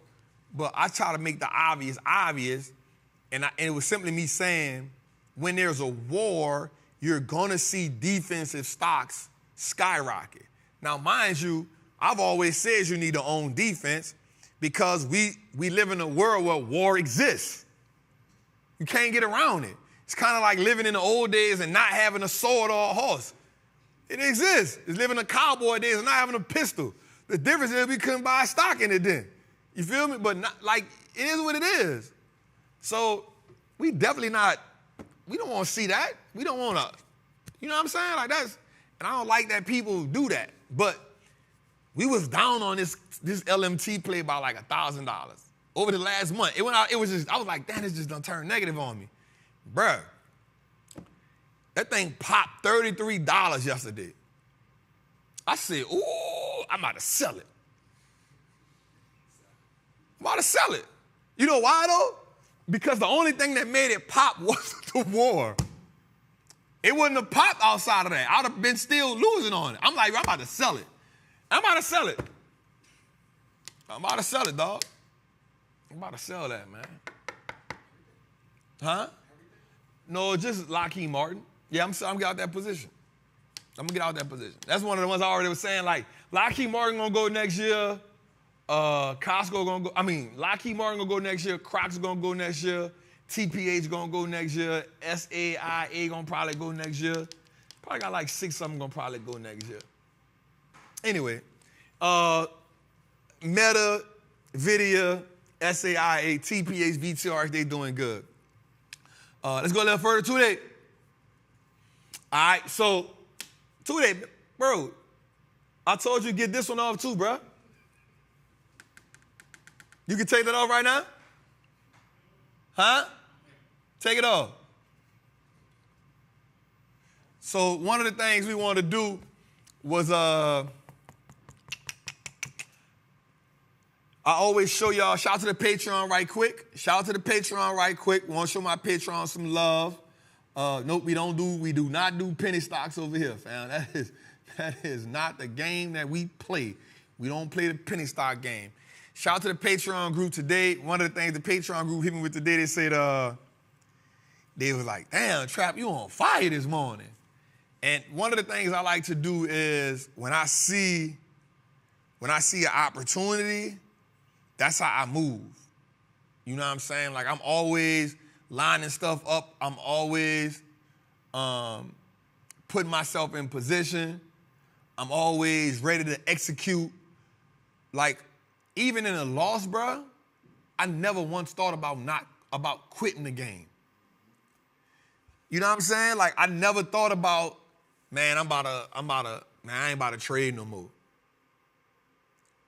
Man, I'm about to stop, bro. This ain't for me, bro. You know what I'm saying? Like that's not, my genetic makeup is, this is the game for me.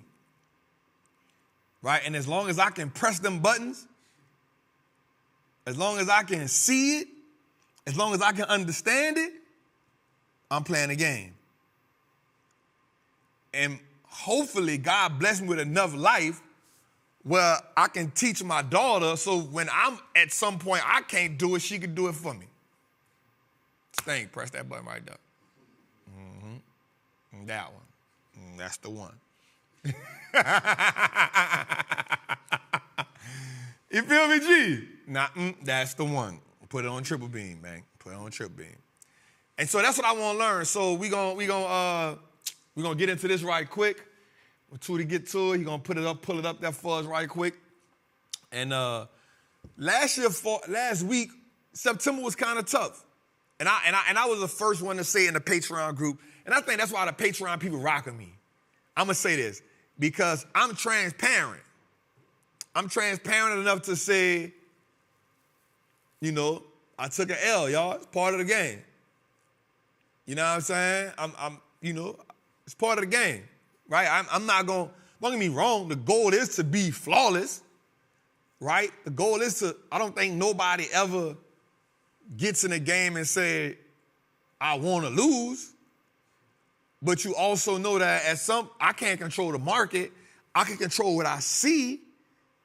And if I take an L, you know what? I got to take it. We ready to it? Huh? He said what? Pull it up.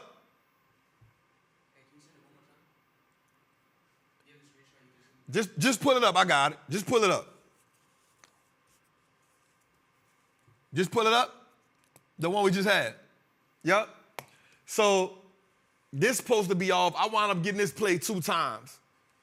And I separated. I did something different. So it's the same meta play. I just staggered it. But it's the same play. They both up 17,000. It shouldn't have been that. They both up 17,000. But I put that play inside the group last week.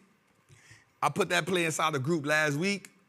So right now, the Patreon group killing it on that play right there, that meta play. I gave them 2 plays. So this play and this play. I put this play in this morning. I put that play in this morning. We up 17 on that. The Amazon play, I know some people in the group kind of didn't feel me on it. Right? They kind of wasn't feeling me on it, but it turned around for us today. It was actually up higher than that. It went down a little further today. But this one is just the meta play. So this one right here is the same play. I tried something. I wanted to do something. I ain't put it in the Patreon because I realize that when I'm trying something, they gonna try it too. So sometimes I gotta just be like, let me just do this right quick. So, you know what I'm saying? So I layered it, I staggered it, but it's the same play, same call, same play. I just switched a month below. And I wanted to see, I was measuring the percentage ratio. So I bought the same amount of shares in the same play. I just staggered the dates, and I wanted to see what the percentages was, how the percentages switched if you layered them. So I bought the June call, I bought the April call, same amount of contracts, same exact date, same exact price point, but I was trying to measure, and the delta was almost the same, but I wanted to measure. So the goal now for me is to add another skill set to what I'm doing. I'm testing out when I layer them, like when I'm adding different legs to them, what is the difference in deltas? What is, like, how far months I gotta go if I move it in a different year? So I'm trying to measure that, and I didn't want to tell them because I know they was just gonna do it. And I didn't want them to do it. I just wanted to, they would be like, yep, we on the trap. No, no, don't do that. They be ready to pull a trigger. So that's what we wanted to do right there. But we up on the meta play, so we salute to that. But the Amazon play turned for us again. I can't tell y'all this play because I always wait 3 weeks after I'm in the play to expose it to the group, to the people. And what this is? Oh, and that's another play I got today. It was actually up. So that's what we got going on. So I will say this. So September, I lost 70 grand on a play, 69,000. I got 40 of it back. And I ain't mad. Yep, Jose, yep. You know what I'm saying? So I got 40 of it back. And I ain't mad at that. All right, let's go a little further to it. All right, so there's money to be made when war is the subject. So Congress buys up war stocks ahead of attack on Bahamas, on Israel. Gold went up, Oxy. Well, this is the ones they bought. GD, General Dynamics, Oxy, FTNT, LMT. They also bought General Dynamics. They also bought Lockheed Martin. They also bought NOC, which is Northern Grumman. But are we surprised? That's my thing. Like, are we surprised that Congress, they say, Trap, we follow you because you way more right than you wrong. Can't for wrong. I appreciate that. I appreciate that. So we not surprised that these people are making money off war. We not surprised at that. That's what they've been doing. They move, soon as they understand this about to go on, they buying in the closed market, they buying days before. We know what they doing. They bought this ahead of the game. That's why when the market got up, they ain't just shoot. They was already in it 2 days before. They knew it was about to happen. You know what I'm saying? So I'm not gonna lie, like, people be saying stuff like Congress shouldn't be able to buy stocks because they know what's going on and all that. I'm gonna just say one thing. If it was you, what would you do?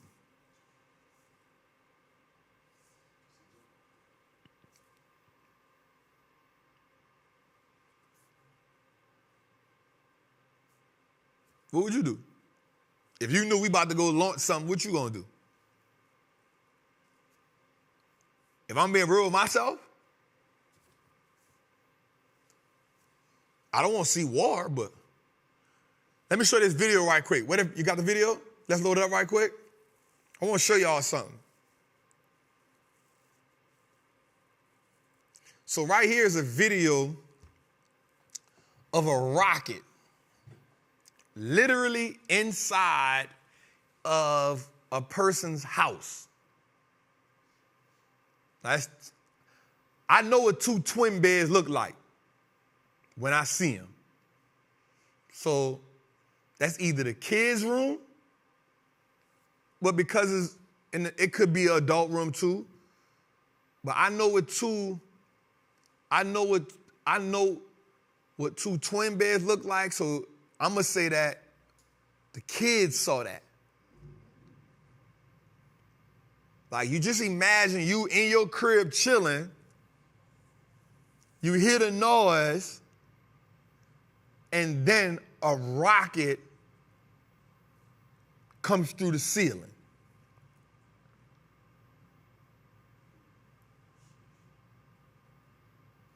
All right, get off that video, Tootie. So I'm going to say this. I always say that people in America, we take a lot of stuff for granted. And y'all be on my neck when I be saying it. Y'all be on my neck. No, Trap, da, da, da, da, da. And my thing is always this. You ain't never walked out your house and worried about a rocket coming through the roof. You worried about some ignorant dudes in the front shooting. But my thing is always this. How much of the stuff that's going on in our communities is self-imposed? Because them people ain't had nothing to do with that. They ain't had nothing. They ain't had no right, no say-so, no complaint.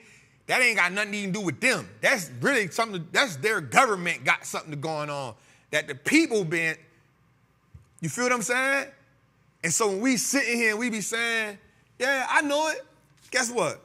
Guess what I know? I know that we $33 trillion in the hole. I know it. Our government done sent over 100-something billion over there. I know it.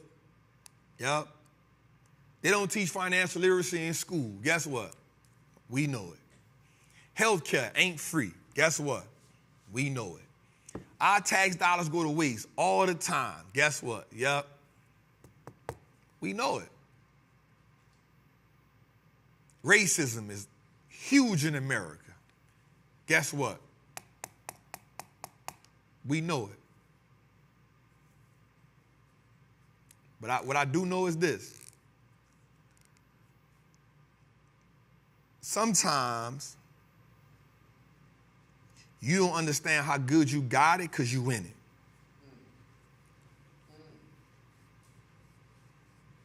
Now, I'm not saying that they don't have better places than, I'm not saying that, all right? I'm not saying that Dubai is not a beautiful place. I probably don't want to live there, all right? I'm not saying that Turkey probably isn't a beautiful, I'm not saying that. what's the one start with a P? Not Poland, Portugal. I heard a lot of black people go to Portugal. They say the quality of living is better. It probably is. But what I will say is this, man. You ain't never went to sleep and was afraid that a bomb, a rocket. We ain't talking about some foolish clown outside shooting in the air because he's stupid. We talking about a rocket that come from a tank or that come from some type of missile launcher.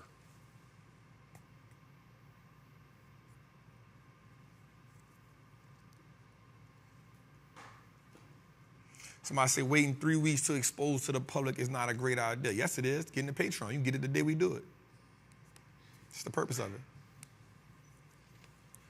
But I just want y'all to understand that, man. Like, I would never, like, I prayed for that situation. I don't know what's going on. Right? We all have these ideas. This doing that, this doing that. But I thought I listened to T.D. Jakes this Sunday.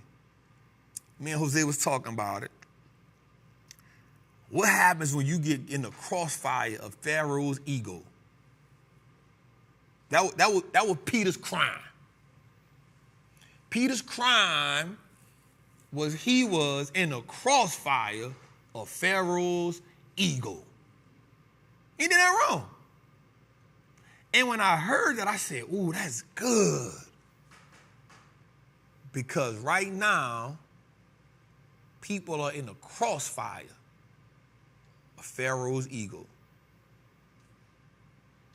That's what's happening right now. That's what's happening right now. That's what's happening right now. And it's shameful, it's hurtful. I don't have a right or wrong in it. I just know innocent people getting killed. You feel me? I don't have a right or wrong. I just know anytime innocent people getting killed, that's a problem because the people who got the ego problems sleeping safe at night. That's my thing. The people who really got the problem, they in their crib chilling. They in their, what you call them? The empire or it ain't even a mansion. It's something else they sitting in. Embassies. They chilling.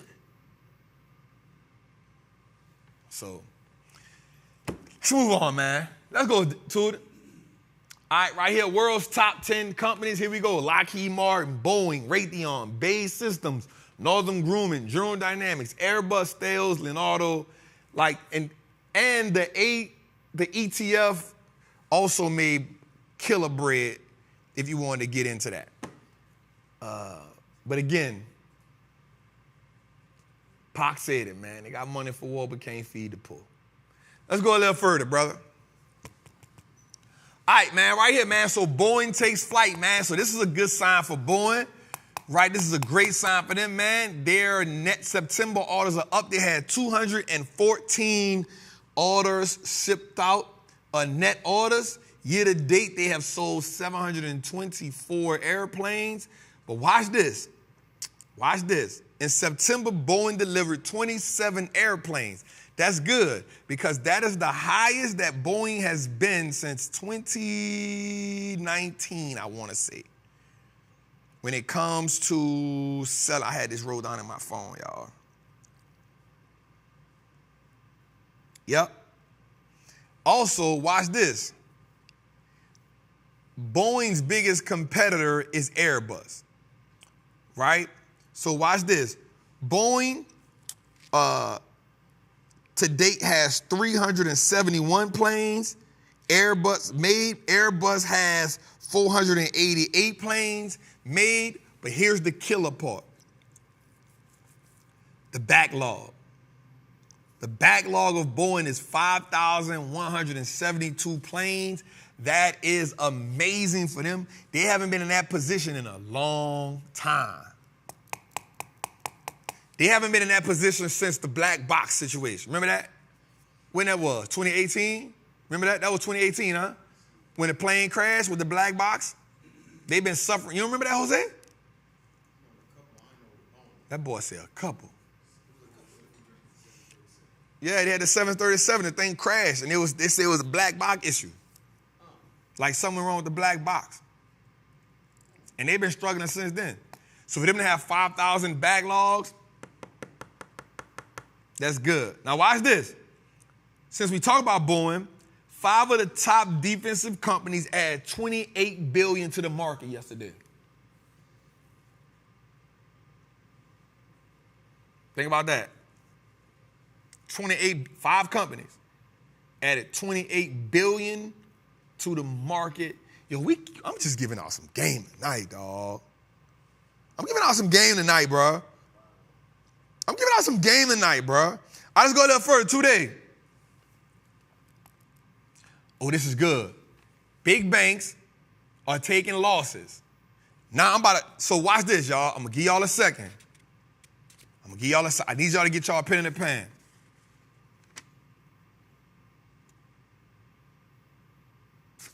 I need y'all to get a pen and a pad because I'm about to offload some numbers on y'all that I need you to take heed to. I was waiting for this one, Jose, because this is the one I need them to see. So watch this. Banks takes losses. The bank is right now sitting on $1.7 trillion in equity losses. That means September brutalized the banks. But they sitting on losses, right? Unrealized losses on investments and security have skyrocketed. Recently, unrealized losses account for 33% of all bank equity capital. This is a very important trend that we need to watch. Watch this because, okay, let's dig into it. And we're going to get into this, and then I want to get into Tootie. After this, go to the one that says what's making the market move. You feel me? You heard me? All right, so watch this.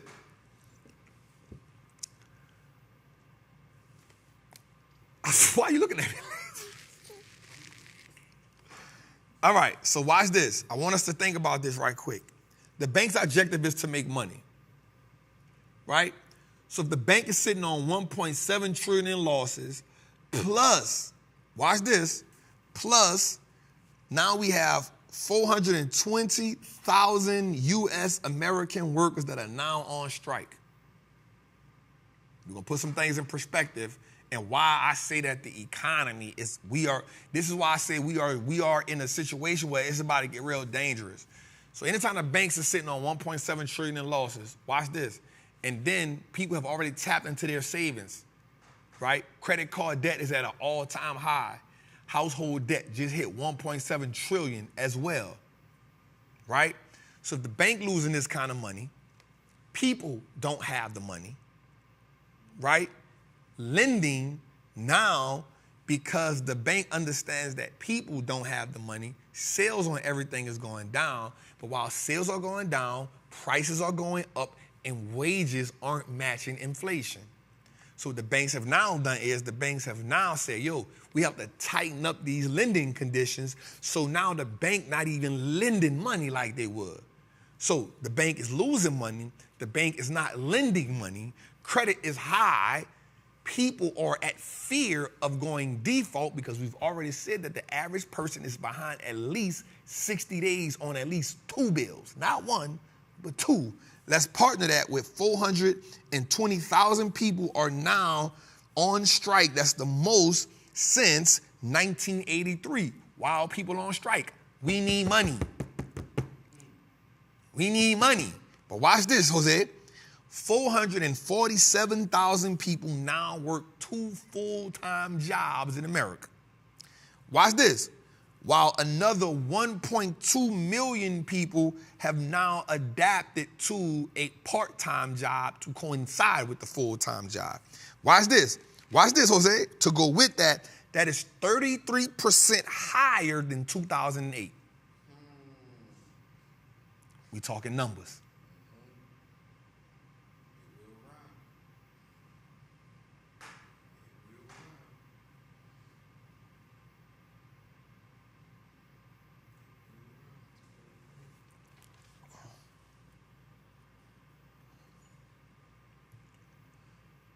So the reason why that's important to me, y'all, is because we talk about a market being, we all talk about making money in the market. That's cool. But if I'm being honest with you, we need to make money in the market. And the reason why we need to make money in the market is because our economy is on eggshells.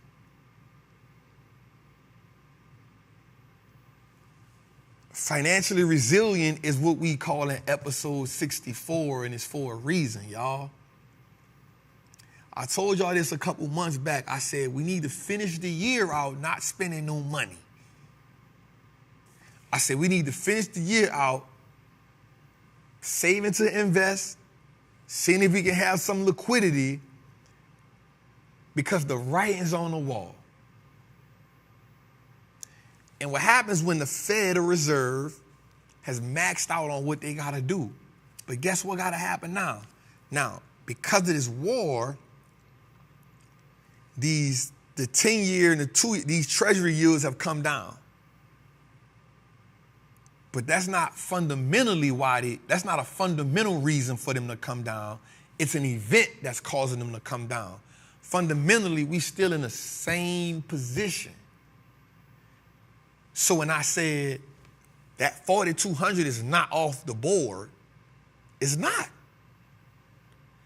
And even though we may have a rally, listen, I got options. I want us to have a rally because I want to print money, because I want to be in position to have the liquidity when an opportunity presents itself.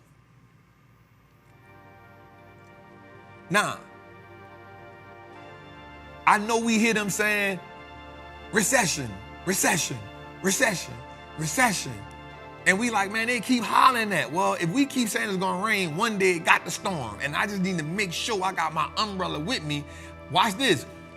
One of the things that hurt people in New Orleans for Katrina was because we had done been through so many hurricanes where we didn't leave, to where we was like, man, I ain't worrying about that hurricane. Now watch this. Even though the hurricane wasn't as bad, but if our ass would have left, so many people would have got hurt. Because what happens when you're in the crossfires of Pharaoh?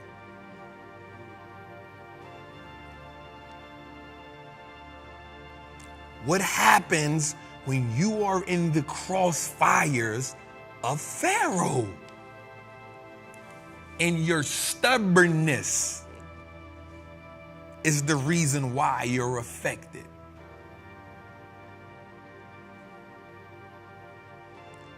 I need us to understand that we are in a situation, y'all, that is, the writings are on the wall to where this truly looks like it can be a 2008 all over again, just not with the banks because they've equipped themselves, but there's so many other indicators that are saying, yo, we should not be here. There's so many indicators that are saying, yo, this market is resilient, but we don't know why. Bro, even them people confused right now. But I'm going to be real with y'all, and I'm going to tell you what's keeping the market how it's going. Greed. Greed. But here's what we do know about greed.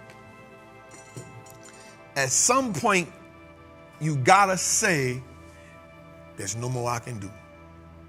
At some point, the greedy has to face the consequences. At some point. And if we go down a list of them, dude, FTX going to court right now. Everybody he worked with is saying, bro, you know what was going on. Watch this. I talked about this with B yesterday, a day before I said B. What's my man's name we were talking about?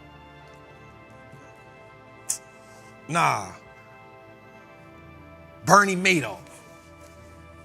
I said, bro, Bernie, he didn't even have to do that. He just could have invested the people money and he didn't even have to get 15, 20%. But what happened was once the greed kicked in, the greed gonna take you so far where you just be like, yo, it ain't. And what happens is you get to a point where you can't turn back. Every person that is done by greed, there's always a point where they could turn back and they be like, bro, I ain't turning. I'm in. He has so many, bro, he could have stopped when he was a $6 billion fund. He could have said, you know what, man, let me just handle this the right way. Bro, the dude got up to $64 billion. You too far in at that point. America's in the same situation. The economy. Everything is pointing to saying, yo, we about to bust. And it started for the pandemic. For the pandemic, they was not supposed to put $7 trillion in the economy. They were supposed to let that thing fall. Because what happens is the economy needs to recalibrate.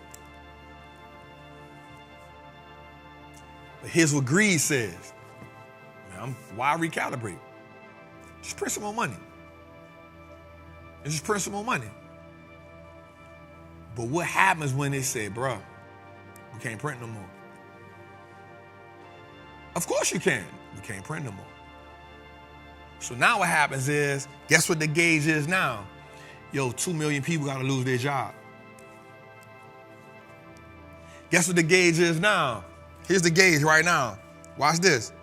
Orange juice is up 315% since 2020. Live cattle is up 130% since April. Trap, why are you telling me that? Because that's the futures market. That's another insane market. Well, Trap, but what that got to do with me? Well, that means when you go to the store, your orange juice costing you a little bit more. When you go to the store, that beef that you eating costing you a little bit more. Bread costing you a little bit more. Sugar costing you a little bit more. Eggs costing you a little bit more. Milk costing you a little bit more. But guess what? Everything is costing you more, but the job ain't paying you more. So now you become financially exhausted.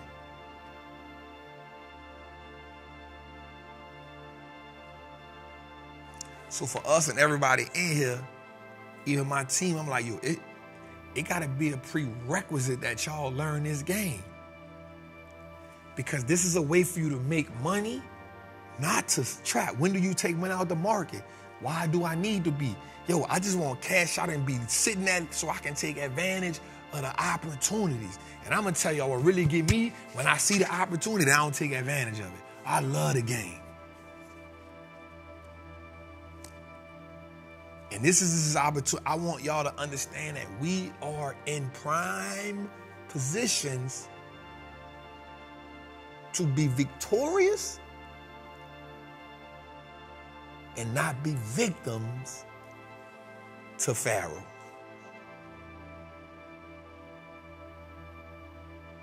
This is an opportunity for us to be on the other side.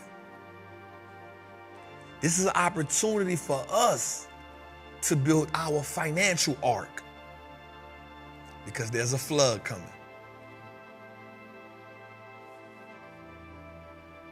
There's a flood coming. And I just want us to be prepared. Let's go a little further. Today. Here we go right here. What's keeping the market up? Here's what I feel like this was moving the market moving forward. Rates have to stabilize to decline, and we need that to happen. Inflation has to fall. Oil dropping. Earnings are expected to be stable. Now, here's the thing I'm looking for going into this earnings season. A lot of companies, I see you, Tootie. A lot of companies have lowered expectations to beat earnings.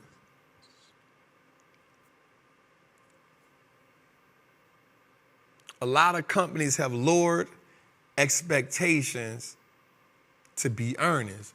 And so we need earnings. We truly need earnings. We need to see them.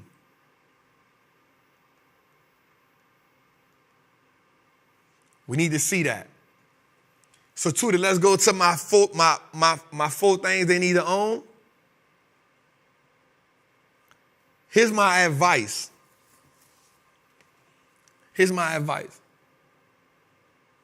I think that you should own these four sectors. Not saying the specific companies for 10 years, but you should be in these four sectors. I think you should be in healthcare. You should own med tech, and you should own some type of drug maker. Me, Eli Lilly, me and Trappers and Trappers Niners, we went with Eli Lilly and Novo Nordisk. I think you should own those two companies, one of those two companies. I think you should own some type of med tech, so Intuitive Surgical, Stryker, something like that in the medical field. Let's go a little further to it. I think you should be in cybersecurity. The reason why you should be in cybersecurity is because MGM just got hit for $100 million. Cybersecurity. But guess what happened too? The people information got leaked. So why is this? They're gonna get their $100 million back. They got what's called EMO insurance. They don't get that back. They don't get some of it back. But when they take your personal stuff, you can't handle that kind of hit. Right? So protecting networks, devices, and data from unauthorized access or criminal use, I think you should own that. Let's go a little further. Right? You should own technology, either the chips or the information technology. I think that is good. And let's go a little further. Defense. Defense, defense, defense. Because we in some hard times right now. We in some hard times right now. And these wars gonna be serious. Let's go a little further, too. Let's go, brother.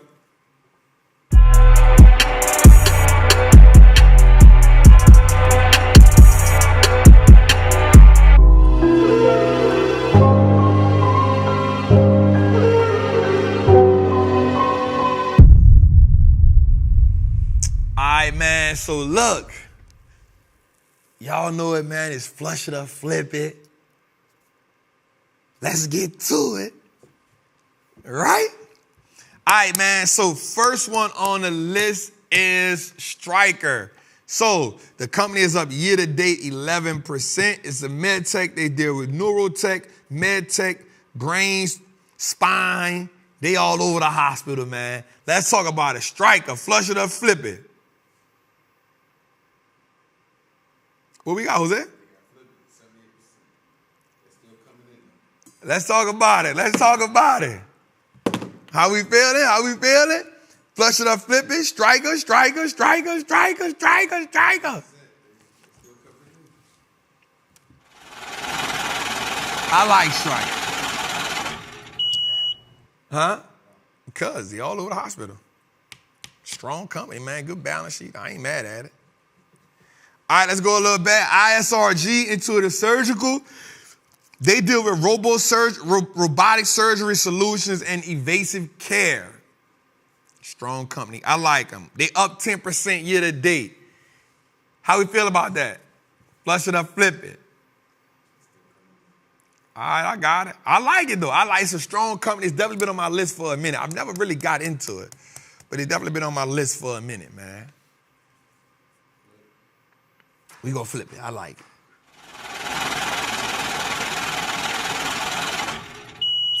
All right, next one is IFF. That is International Flavors and Fragrances, man. This comes with everything from food, beverage, household, bioscientific. They do everything, bro. But it's a trash stock, down 37%. Down 37% year to date. They've been in the game 130. You've been in the game 130 years, and all you done, get out of here. We gonna flush them. I think that's for you.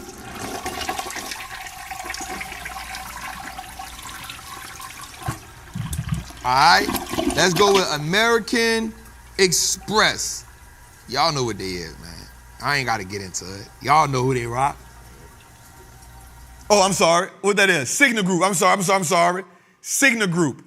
So Cigna Group is a health insurance company. They deal with health insurance, life insurance, casualty insurance. When I was in the union, this was the insurance we had. We had Cigna. Y'all had that as crane operator? We had Cigna. So I think unions use them. Cigna Healthcare. They minus 10% year to date.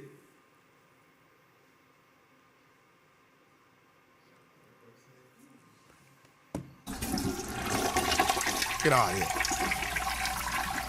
All right, now, Amex. Flush it up, flip it. Bro, you know I got 8 million points? Look, I showed Nat that. Nat said, why you ain't spending? She was like, why you ain't spending them points? I'm like, for what? She was like, bro, 8 million points? That's some trips right there, bro. I was like, nah, I'm straight. I was like, nah, I'm straight. She was like, bro, I ain't never saw 8 million points. Everything with it, yo. All right, man. Amex, man. Flush up, flip it, man. I like Amex, man.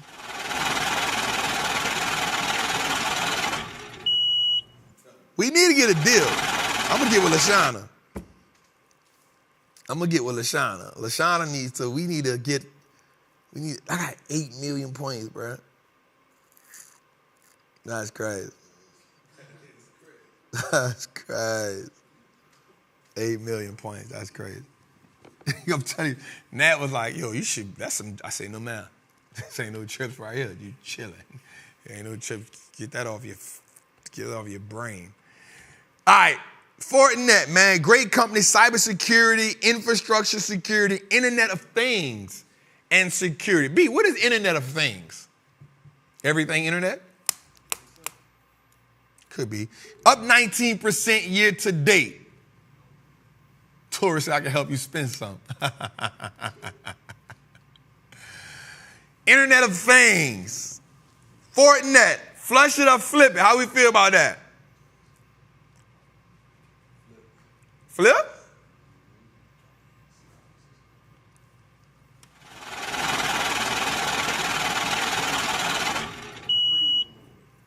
Khadijah, speed your internet up.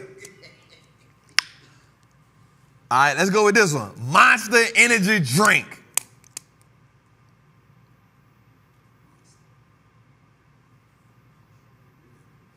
Monster Energy Drink. Y'all know what it is. We ain't got to.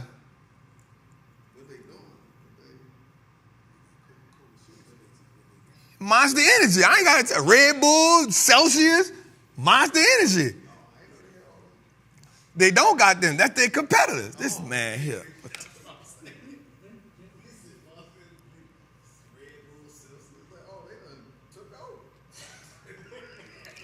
Jose is the same man that said Netflix stock a week, keep y'all the street.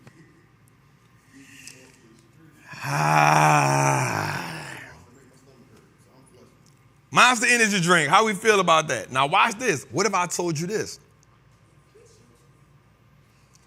It's the best performing stock in the 10-year radius.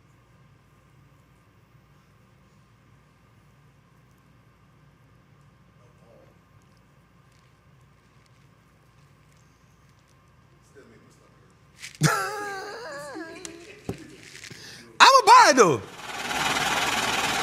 I'ma buy it. I don't like it, but it's a moneymaker. Which y'all know I like CELH. That's my baby. I've been sitting on that joker. I bought 500 shares. About when I first put it in the recession portfolio, I put it in my other portfolio too. Me and my daughter. I think I got like 200 for her though. You can't do what daddy do. Man, my daughter told me something the other day, bro. She said, Daddy, can I get in your skin? I said, where you heard that at? I said, where the hell you heard that at? She was like, I just be wanting to be in your skin. I say, stop, get up. I said, get off. I said, get off the damn social media. Who phone you be on? I said, who goddamn phone you be on? She said, but you my daddy. I said, man, I'm going to talk to your mom about this. All right, next we got Yum Brands. So Yum Brands is responsible for KFC, Pizza Hut, Taco Bell, and Habit Burger Grill. What's Habit Burger, B? That wasn't racist either, dog. Habit Burger. Habit, H-A-B-I-T. What's Habit Burger? I do not. I don't eat beef. I don't eat beef. Anyway, Yum Brands down minus 6.27%. How do y'all feel? I think Taco Bell was horse meat anyway for a while. That's what the people were saying.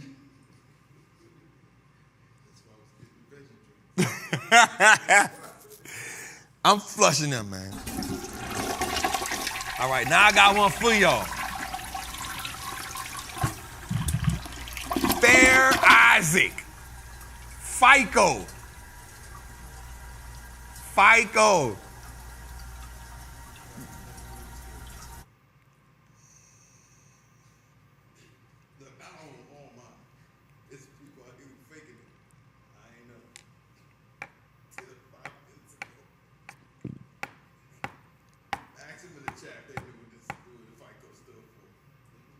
I'm not doing that, man. FICO. Fair Isaac Corporation, man. How we feel about that? Now, let me tell y'all something. Here's what's crazy. Here's what's crazy. So watch this. I'm about to set y'all on fire.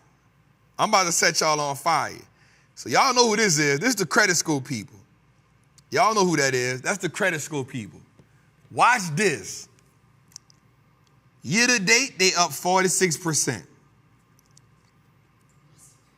Year to date, they up 46%. 46% is $280 year to date. Watch this. In 1 year, 120%. In 1 year, they up $486.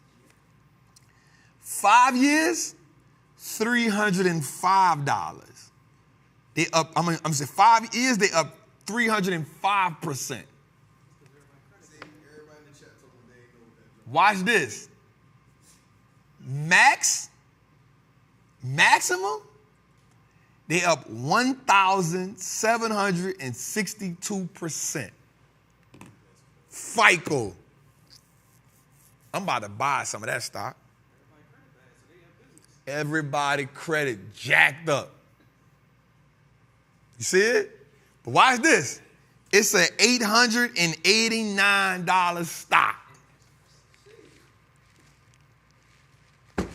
I'm going to fix their ass.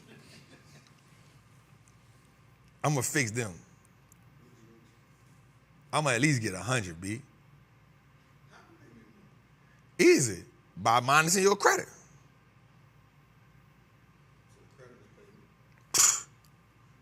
You got to pay to get your credit locked, pay to get your credit unlocked. You got a dark side. Who's on the dark side of the web?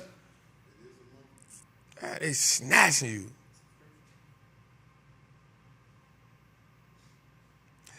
Somebody say, Trap, you tripping, you talk too much, dog. That's my sleeper. Yo, they on my list. $889. So watch this. Here's the crazy part. I looked them up last year, and I remember when I saw it, I said, hold up, that thing crazy. Bro, I remember it being $400 last year. It was $400 last year. Bro, it's up 100. So, and in 1 year, that means from last year this time. So October last year, we shooting Trappin Tuesday, bro, it was $400. I would have looked like a genius if I would have got that one. They'd have been like, Trap, you the GOAT. They already be saying about that Chipotle. That was my next Chipotle. Celsius is my one, though. Celsius, that's my one. We're going to go crazy with that one. But that Fair Isaac, Isaac ain't playing that shit, fella. Flash it up, flip it, y'all. What we doing? They flipping it. Most people ain't know what it's doing. This dude always trying to validate what he got. What are they doing? All right, man. What we got next, man? Let's go to 1-800-TRAPPER hotline, man.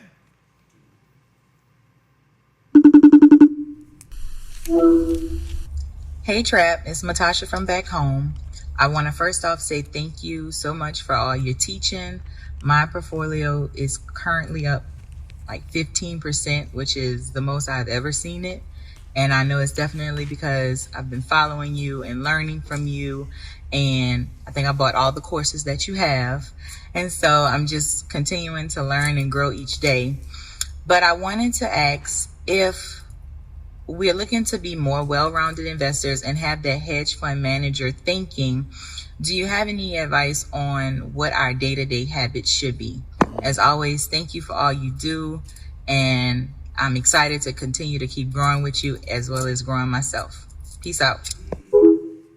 Shout out to the queen, and let's just say this. Let's put this on wax, Jose. She's up 15%. That means she's actually beating the S&P by 2%.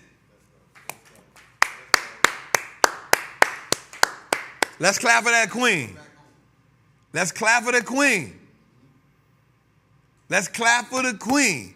The stock market right now, S&P is up 13%. She is up 15%. She is beating the S&P. Let's clap for that one more time.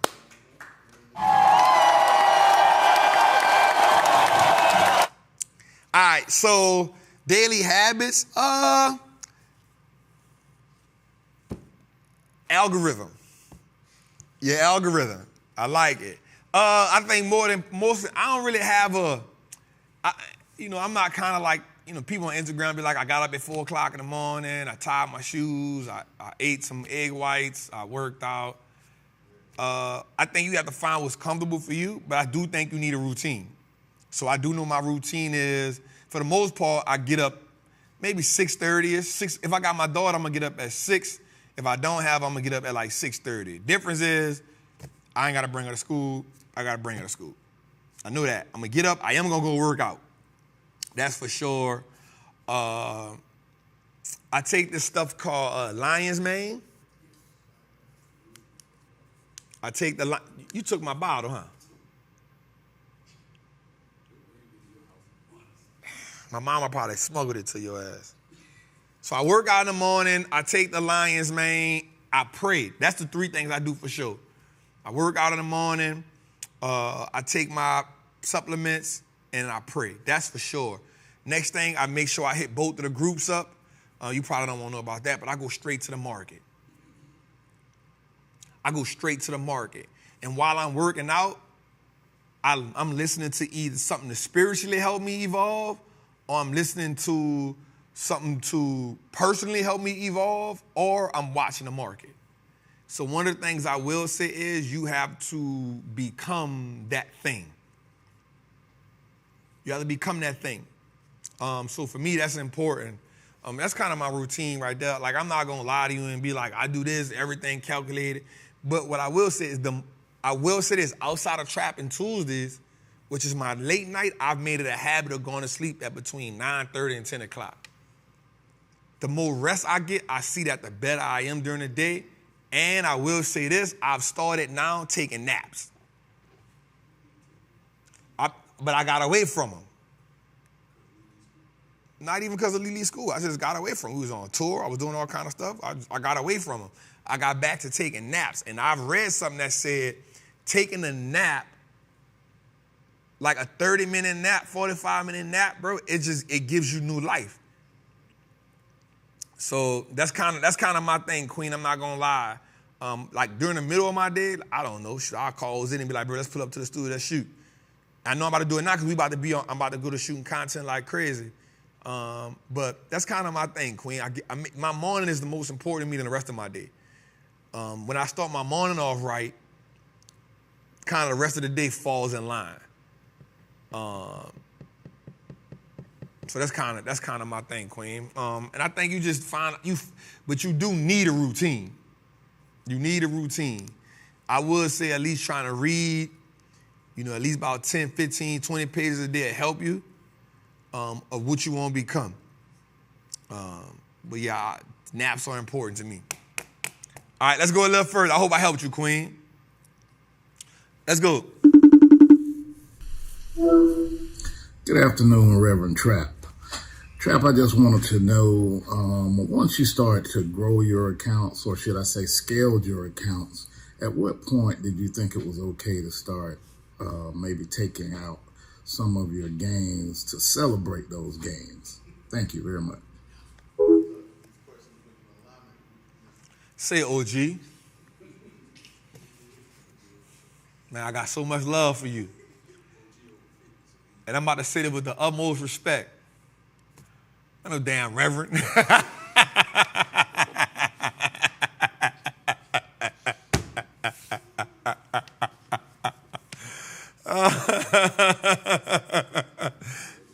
OG, don't start no stuff, won't be no stuff, OG. You hear me? Don't start no stuff, won't be no stuff.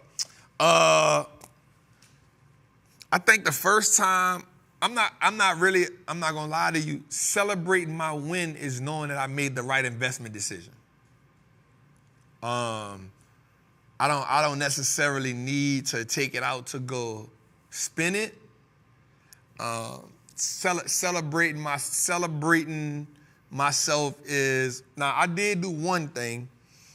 I think this was probably the first time I took something out of the account in probably years. I took $35,000 out to pay for the Aruba trip for my birthday. And I took the $35,000 out to pay for the Aruba. That paid for my flight, the room, the hotel. But other than that, I'm not gonna lie to you. I don't. Nah, chill, bro. Nah, but OG, I don't take them out. Because the goal for me is like what we talked about earlier. You know, is I want to be able to 325 million. And I'm gonna be real with y'all. I don't think that's. There was a point in my life, Jose, where I felt like a certain number amount was not attainable. There was a certain time in my life where I thought that. If I'm being real with you, at this point in my life, I don't think there's no number that's not attainable because of the rate at which I could print money in the market. The goal for me is I'm already in a good situation where I win more than I lose, right? The only thing different is scalability. Scalability, right? Like, if I'm buying 20 contracts now, 40 contracts, I got to get back to the 40. The next thing is 80. And then my goal gonna be like, all right, bro, like, let's do 100. Let's see what 100 look like. You know what I'm saying? Let's see what 100 look like. Right? And once you see what 100 look like, what happens when you buy 100 shares and it costs you, let's say, $200,000, but now you've got 100% return on those 100 shares. Now you sitting here like, all right. And the dope part about it is nothing changes but the money, right? Because we've already got 100%.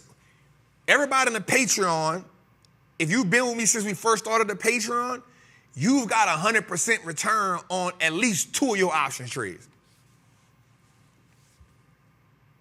You got 100%, at least 2 of them.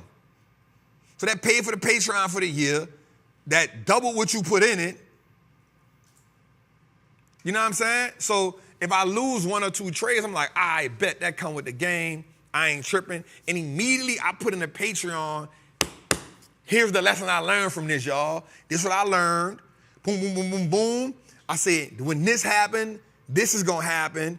Boom, boom, boom, boom. And it happened. It was like, damn, Trap, that was good.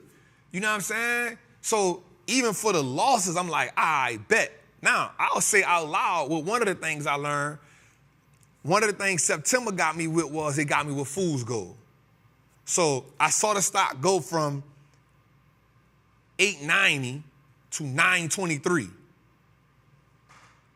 And then it went from 923 to 860. I'm like, bruh, but it was September 1st.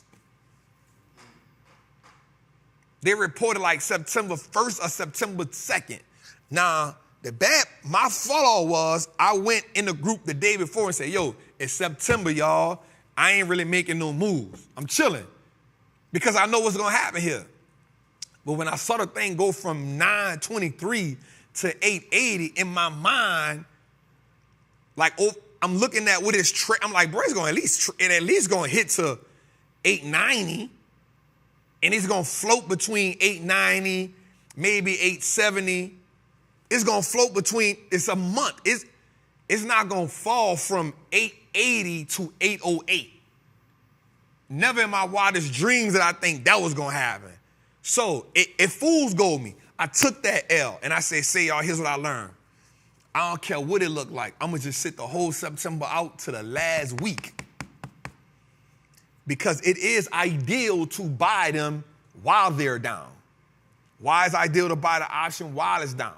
Because it's cheaper, and we automatically know that October in 2021 gave us 8% return. October 2022 gave us 6% return, and so far right now we up 3% so we already know what October brings. My deal is, because it hit my rules, it hit 50%. If it would have floated around 40%, I would have been like, I ain't tripping. But because I'm a person that sticks to the data, I don't go, my rules say if it hit 50%, we cut the L, we go about our business. If it would have been 50, 45, if it would have been 49%, I would have just sat there like, man, I ain't tripping. It hit it, 50%. I'm like, all right, I got to go with because I stick to my rule. You know what I'm saying? Unless I see something crazy, and that was something, I was like, oh, this is crazy. It's at least going to float in this. It's going to at least float 20% to the negative. I'm all right. But when it went from 880 to 797, I'm like, bro, I got it. It's 50. It's actually 51%. I'm like, I got it. I'm in the airport like, damn, I got to take this loss. Shucks. Now, the sucker back to 856. You feel me? So, but I told him in the group, I'm like, man, I learned that just sit to the side, but that last week, be willing to take it. You know what I'm saying? That last week, so I learned from that. So let's go a little further, man. All right, yes, my name is Jose L. Johnson. My question for Trap is, if you want to take some of your gains out of your option trade, can you do that without selling your option, or do you have to sell your option to get any of the gains out? Say, OG, you can't never call here with a Falcons hat on. You heard me? You can't never call here with a Falcons hat on, OG. Nah. Yep, you have to sell. You have to sell, OG. Now, the dope part about that is, depends on what you want. So let's say you up 60%, 50%. And one thing I love about the leap options that we do, it gives us the opportunity to be up 40, 50, 60% over, a certain amount of time. So my goal is always, if I don't see nothing in the market where the market about to change, like, we gonna let it run. So my goal is, once I hit about 80%, it's like, all right, I can start looking at taking it 100% for sure. Once we hit 100%, let's say we got 4 contracts, we sell half. Because what happens is now we've got our principal back and we just running with the house money. Now, if you got 1 contract, the only way to get the profit is to sell the whole thing.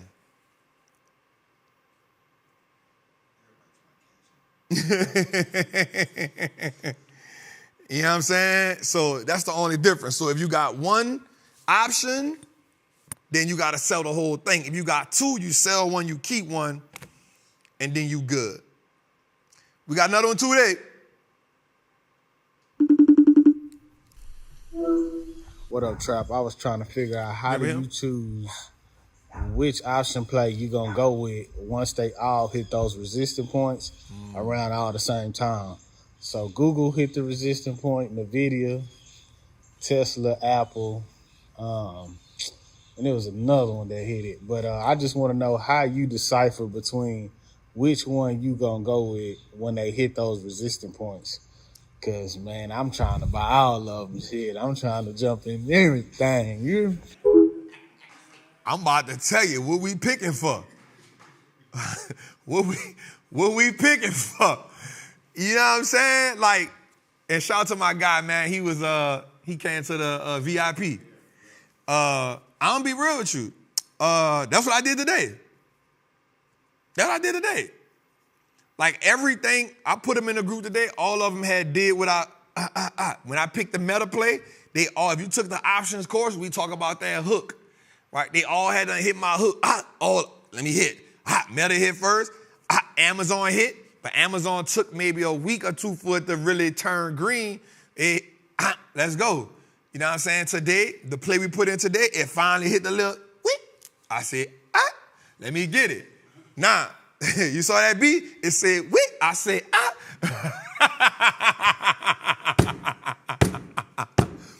What I will say is this, though. You never want to overtrade. And what we mean by overtrade is looking at how much you have in your account and how much you're willing to invest. So the goal is to never overtrade. Now, the objective in overtrading is most people say, like 10% of your account in one trade. But for me, I like that, but I always want to leave me a nice cushion. So you always got to say what that cushion looks like to you. Like I never want to trade to where I got $0 left in the account. Right? Like now, guess what? I'm in a bind, Nate. You know what I'm saying? So you never want to be in that situation. So I always want to, and I typically look at it as I at least want to be able to make two. I want to have enough money in there to make two plays. Even though I'm not going to make the two plays, that's a cushion mark for me. Like I always want, whatever that percentage look like, I'm not going to lie to you and be like, by the book, you only have 4% or 8%. Man, we all different. You know what I'm saying? That 10%, that 8, whatever, that's somebody's idea. That don't mean it's law. That's that person. That's somebody. Well, I look for a 3-to-1. Now everybody's saying I'm looking for a 3-to-1. Why are you looking for a 3-to-1? I don't know. I read it in the book. I ain't looking for no 3-to-1. I want that bitch to run. I got in here for that bitch to run. I want to make money. You feel me? That's what we're here for. And what happens is you got a lot of people that learn stuff from other people and they keep running with it. And that's cool. I'm unorthodox. You can see that by the course. It's an unorthodox course. But guess what it do? Print money. You know why? Because every time, you don't have to reinvent the wheel. That's 100% facts. But there's also nothing wrong with you coming up with being your own self, coming with your own identity and doing what work for you. You know what I'm saying? And so you have to decide who you are as an investor.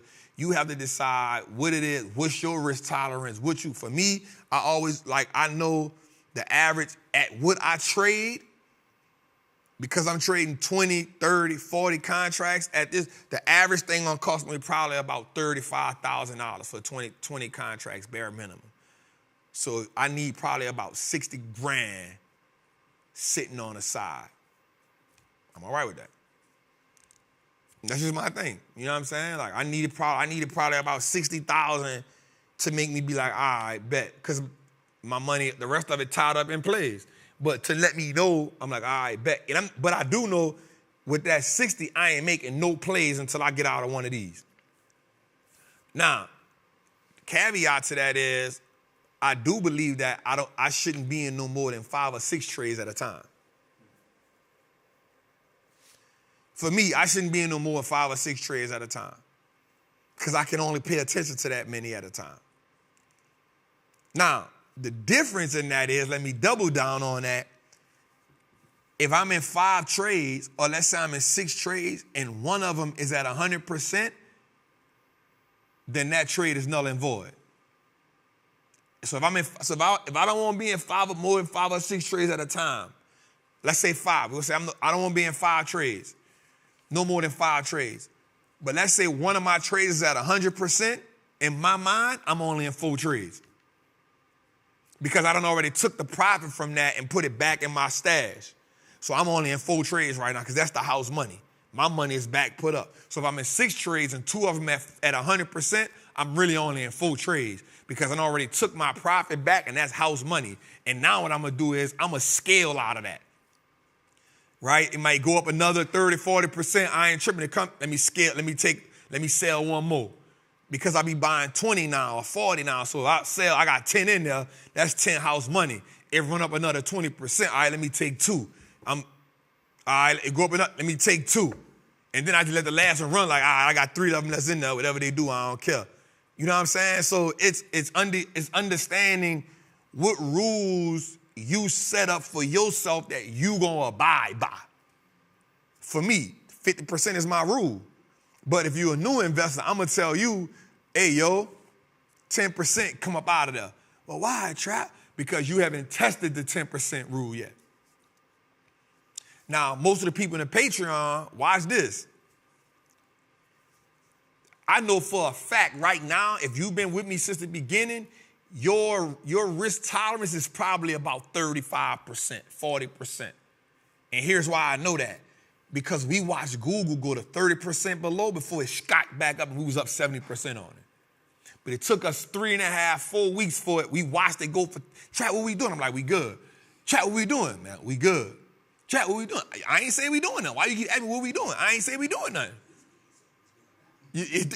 But they like, it's doing something. You ain't saying nothing, Chat, but it's doing something. It's saying a lot. I ain't never been here before. They like, bro, I can't take it. Right? I'm like, we good, y'all. We good, y'all. It hit about 31%, and then it just turned around. We went up 70%. And people in the group was literally saying, like, damn, Trap, I literally watched my risk tolerance increase by watching that. You know what I'm saying? So you never know what your risk tolerance is until you touch it. Now, the dope part about it was because I was with him. I'm like, we all right, y'all. You know, this is going on. So it gave him understanding of why I don't need to panic. You know what I'm saying? Trap telling me what he see, so that helped me out. So in the Patreon, one of the things I do now is after I make the play, I'll wait like a couple hours and I'll come back and give them a whole breakdown on why I made the play. Here's why I made the play. Here's what I saw. Here's my idea. So now they're like, oh, damn, that makes sense. You know what I'm saying? It makes sense now. I bet. So for me, but my threshold now is I'm at 50%. Now I can go deeper, but for me, it don't make sense, right? Because I know how to avoid, unless I'm in September, if I get in something, they go down 50%, I done messed up. You know what I'm saying? So September, I haven't been in a play that, now that I think about it, the PayPal play that I messed up in was in September. Now that I think about it, it was in September. But you know what I'm saying? So you build rules around somebody say my first 10% for the first play is a time. That's a fact. So, all right, man, that's what we got, man. I owe $200K in student loans. How can I invest in, I owe $200,000 in student loans. How can I invest in and get this? What?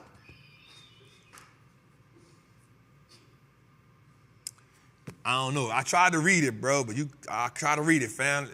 I tried to read it, family, but you caught me off guard. All right, man. So, listen. I want to take us to this wise words from the OG, man. This was a great show tonight. I want to take us to a place. I want to take us to a place that was on my mind a while back when I was talking earlier.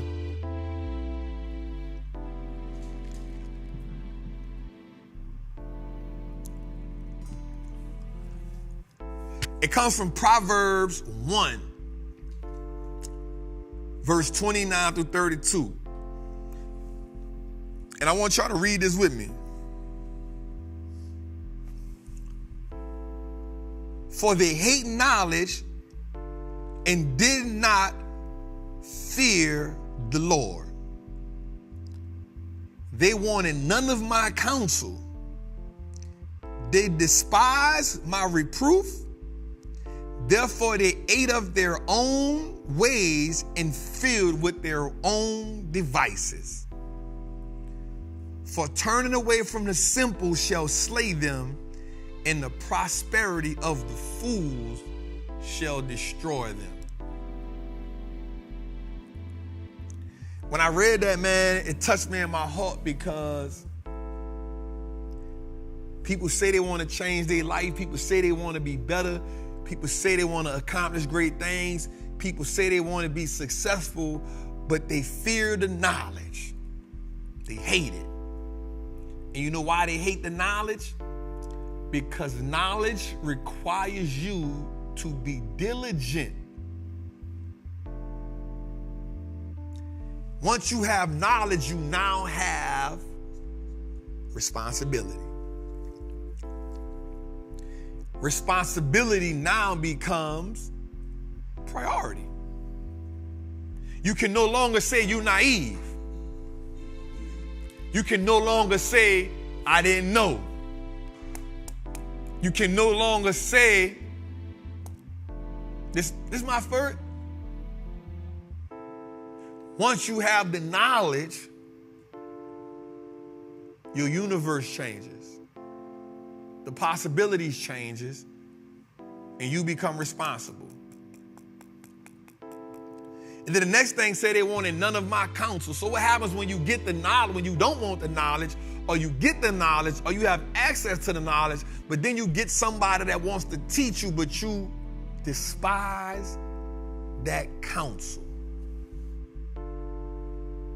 Therefore, they ate of their own way and filled themselves up with their own devices. Simply saying, you're basing your life off what you know. And I remember I heard E.T. say this one time, and it touched me in my spirit. He said, iniquity is the things that we foster.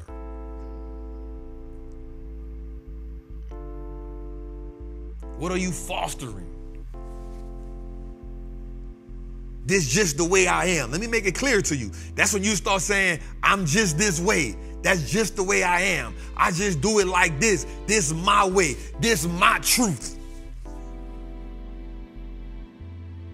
That's your own way. That's your own devices.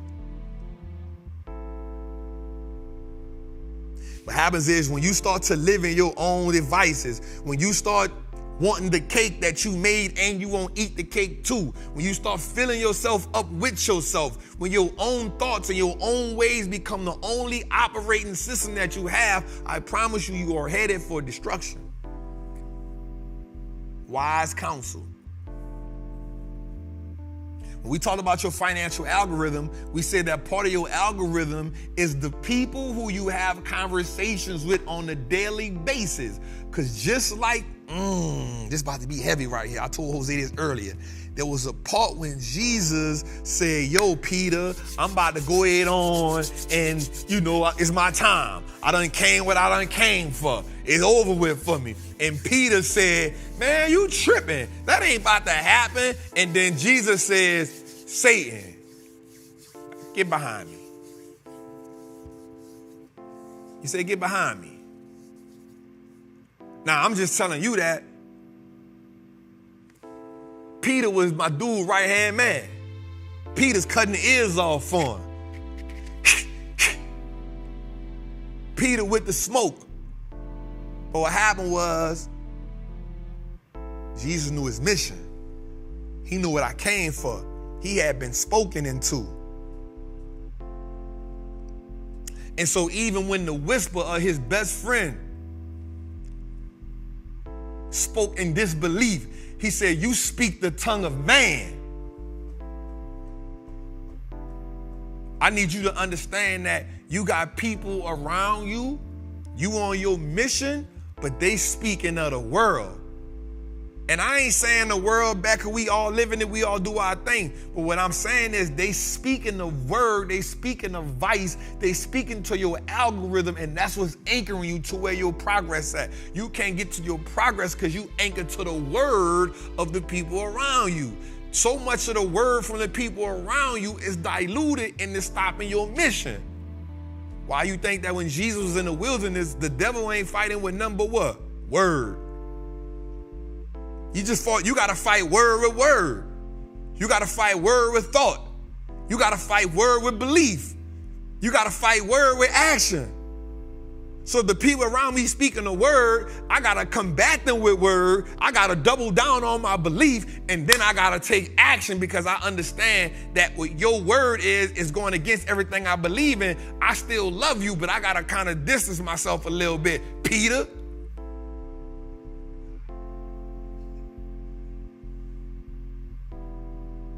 And then we go a little further and he says, for turning away from the simple shall slay you. Now here's what I want you to understand. Slaying me is like, it's gonna beat me up, but I can still survive. Right? Like I'm turning away, you turning away from the simple. And what I mean by you turning away from the simple is you got somebody you got somebody that's good for you. You got somebody that got the knowledge for you, but you turning away from them, one, because of the word that's surrounding you, or because you've ate of your own vices so long. Right? You ate of your own vices so long. So you imploding. The implode is what happened from within. So watch this though. But there's still hope for you when you turn away from the simple. Because that's a little tweak. Hey, come over here. But here's the dope part though. Here's the disastrous part. In the prosperity of the fools shall destroy. See, you can be slayed and still move. But once you get destroyed, there's no coming. So what that means? What it means is, you looking at everybody with the fake prosperity, but you don't know how they got it, but you chasing it. I just showed B something today. Dude, some Hellcat dude, 57 cars, all for auction, $30 million, jewelry, everything. The people done took it all from him. They auctioned it all off. But guess what? He was on YouTube going crazy. Here's the thing about that. You know how many people looked up to that and was like after that and get like, yo, that's what I want to do. I remember a while back, they had to do with the dude now. He was with all the jets and he was fresh all the time. He was doing the wire fraud, millions and millions of dollars wire fraud. Like I'm seeing all the celebrities on his page, everybody loving him and his biggest wire fraud they ever seen. He gone now. The prosperity of the fools. When you don't understand how somebody got something and you worshiping what they got, you setting yourself up for failure, because now what you're doing is you're judging your success that you trying to do the hard way, you trying to put the work in for, or somebody who took a million shortcuts and you saying, I won't be like them, and God like, no, I got something for you. But now what happens is you ain't able to fight word on word. You done let the visuals take control of the word, and now your financial algorithm has been disrupted, but the wrong way. Diligent hands build wealth, lazy hands make prosperity.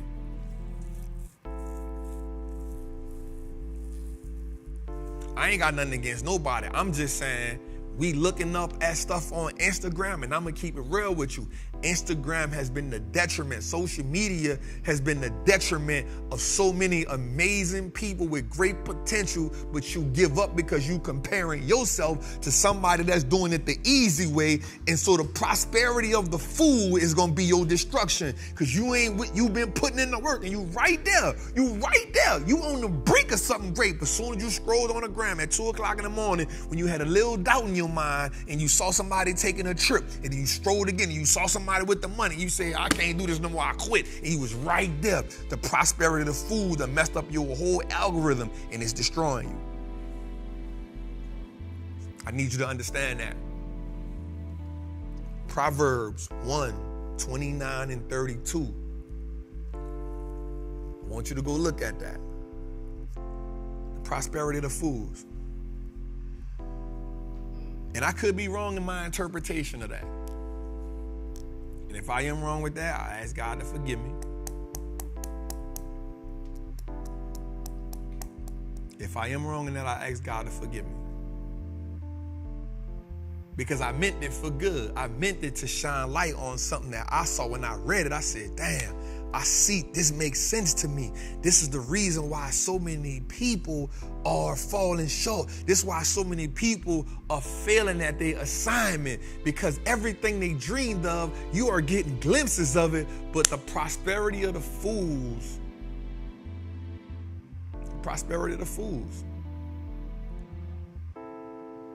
you got an assignment. You got so much greatness in you.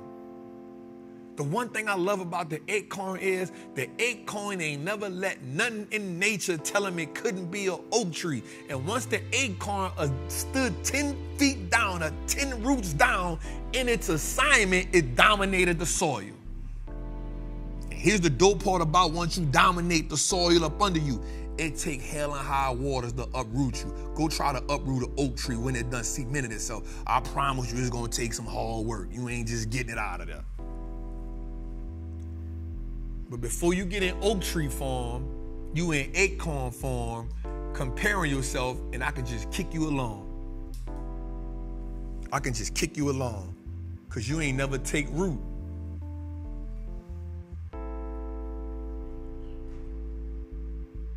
You ain't never take root.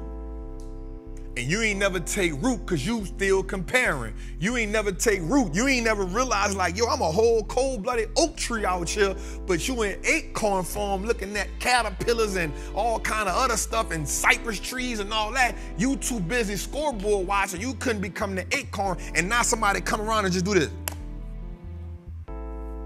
You ain't never take root.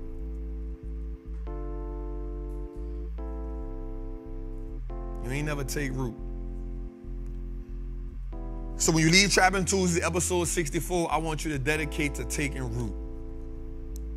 I want you to say, tonight is the night I take root. Tonight is the night I take root. That's what I want you to say. Tonight is the night I take root. Tonight is the night I plant myself. Tonight is the night I go out and seek wise counsel moving forward. Tonight is the night that I get my financial algorithm in order. Tonight is the night, not tomorrow, but tonight. When I get off Trappin' Tuesdays, when I finish getting this from Trap, whatever this is, I want you to say, I take root tonight. I don't care what you do. I want you to say a little quick prep like, I'm taking root tonight. I want you to tell a belief to yourself, I'm taking root tonight. I want you to text somebody out the blue and say, I'm taking root tonight, because when you put it in motion, you give it life. I want you to just say to somebody, I'm taking root today. I'm taking root tonight. And I get up in the morning, I'm in the nurturing phase. See, that's the thing about stuff. What happens is at nighttime, you get the earth and the moon and it gets the nurture. Things grow abundantly at nighttime. So I want you to get some rest tonight and say, I'm taking root. I'm taking root. Tomorrow is a new version of me. Tomorrow is the best version of me. Tomorrow I'm giving birth to the best version of me, but tonight I'm taking root. When I get up in the morning, like I'm not even thinking about the stuff that happened from October the 10th back. I'm thinking about October the 11th and the rest of my life, because tonight I'm taking root and tomorrow I'm giving birth. I want us to think like that. I want us to think like that. I want us to think like that. Tonight I'm taking root. Man, listen, man, it's your boy, the Wall Street Trapper. I love y'all. I appreciate y'all. Episode 64 was amazing. Man, do me a favor. Make sure you like this. Make sure you subscribe. Make sure you share it with as many people as you want. Do me a favor, man. Just take the part you like the most and say, hey, go to this part right here. Listen to this part here. Just do that for us, y'all. Let's help us get the numbers up for sure. We know we putting the work in. Jose is dropping so much content on the YouTube. He's dropping so much content on the audio. Do us a favor, man. Do the same thing with the audio, man. Take that audio, send it. Again, take your favorite part, send it out and say, hey, listen to this part right here. But check it out during the week after Thursday. So he gonna drop an episode Thursday, then Friday, then Saturday, then Sunday, then Monday, then Tuesday. He breaking that thing down. Do us a favor, y'all. Download that and send it out and tell your people get it, man. It's your boy, the Wall Street Trapper. I love y'all. I appreciate y'all. Y'all have a good night.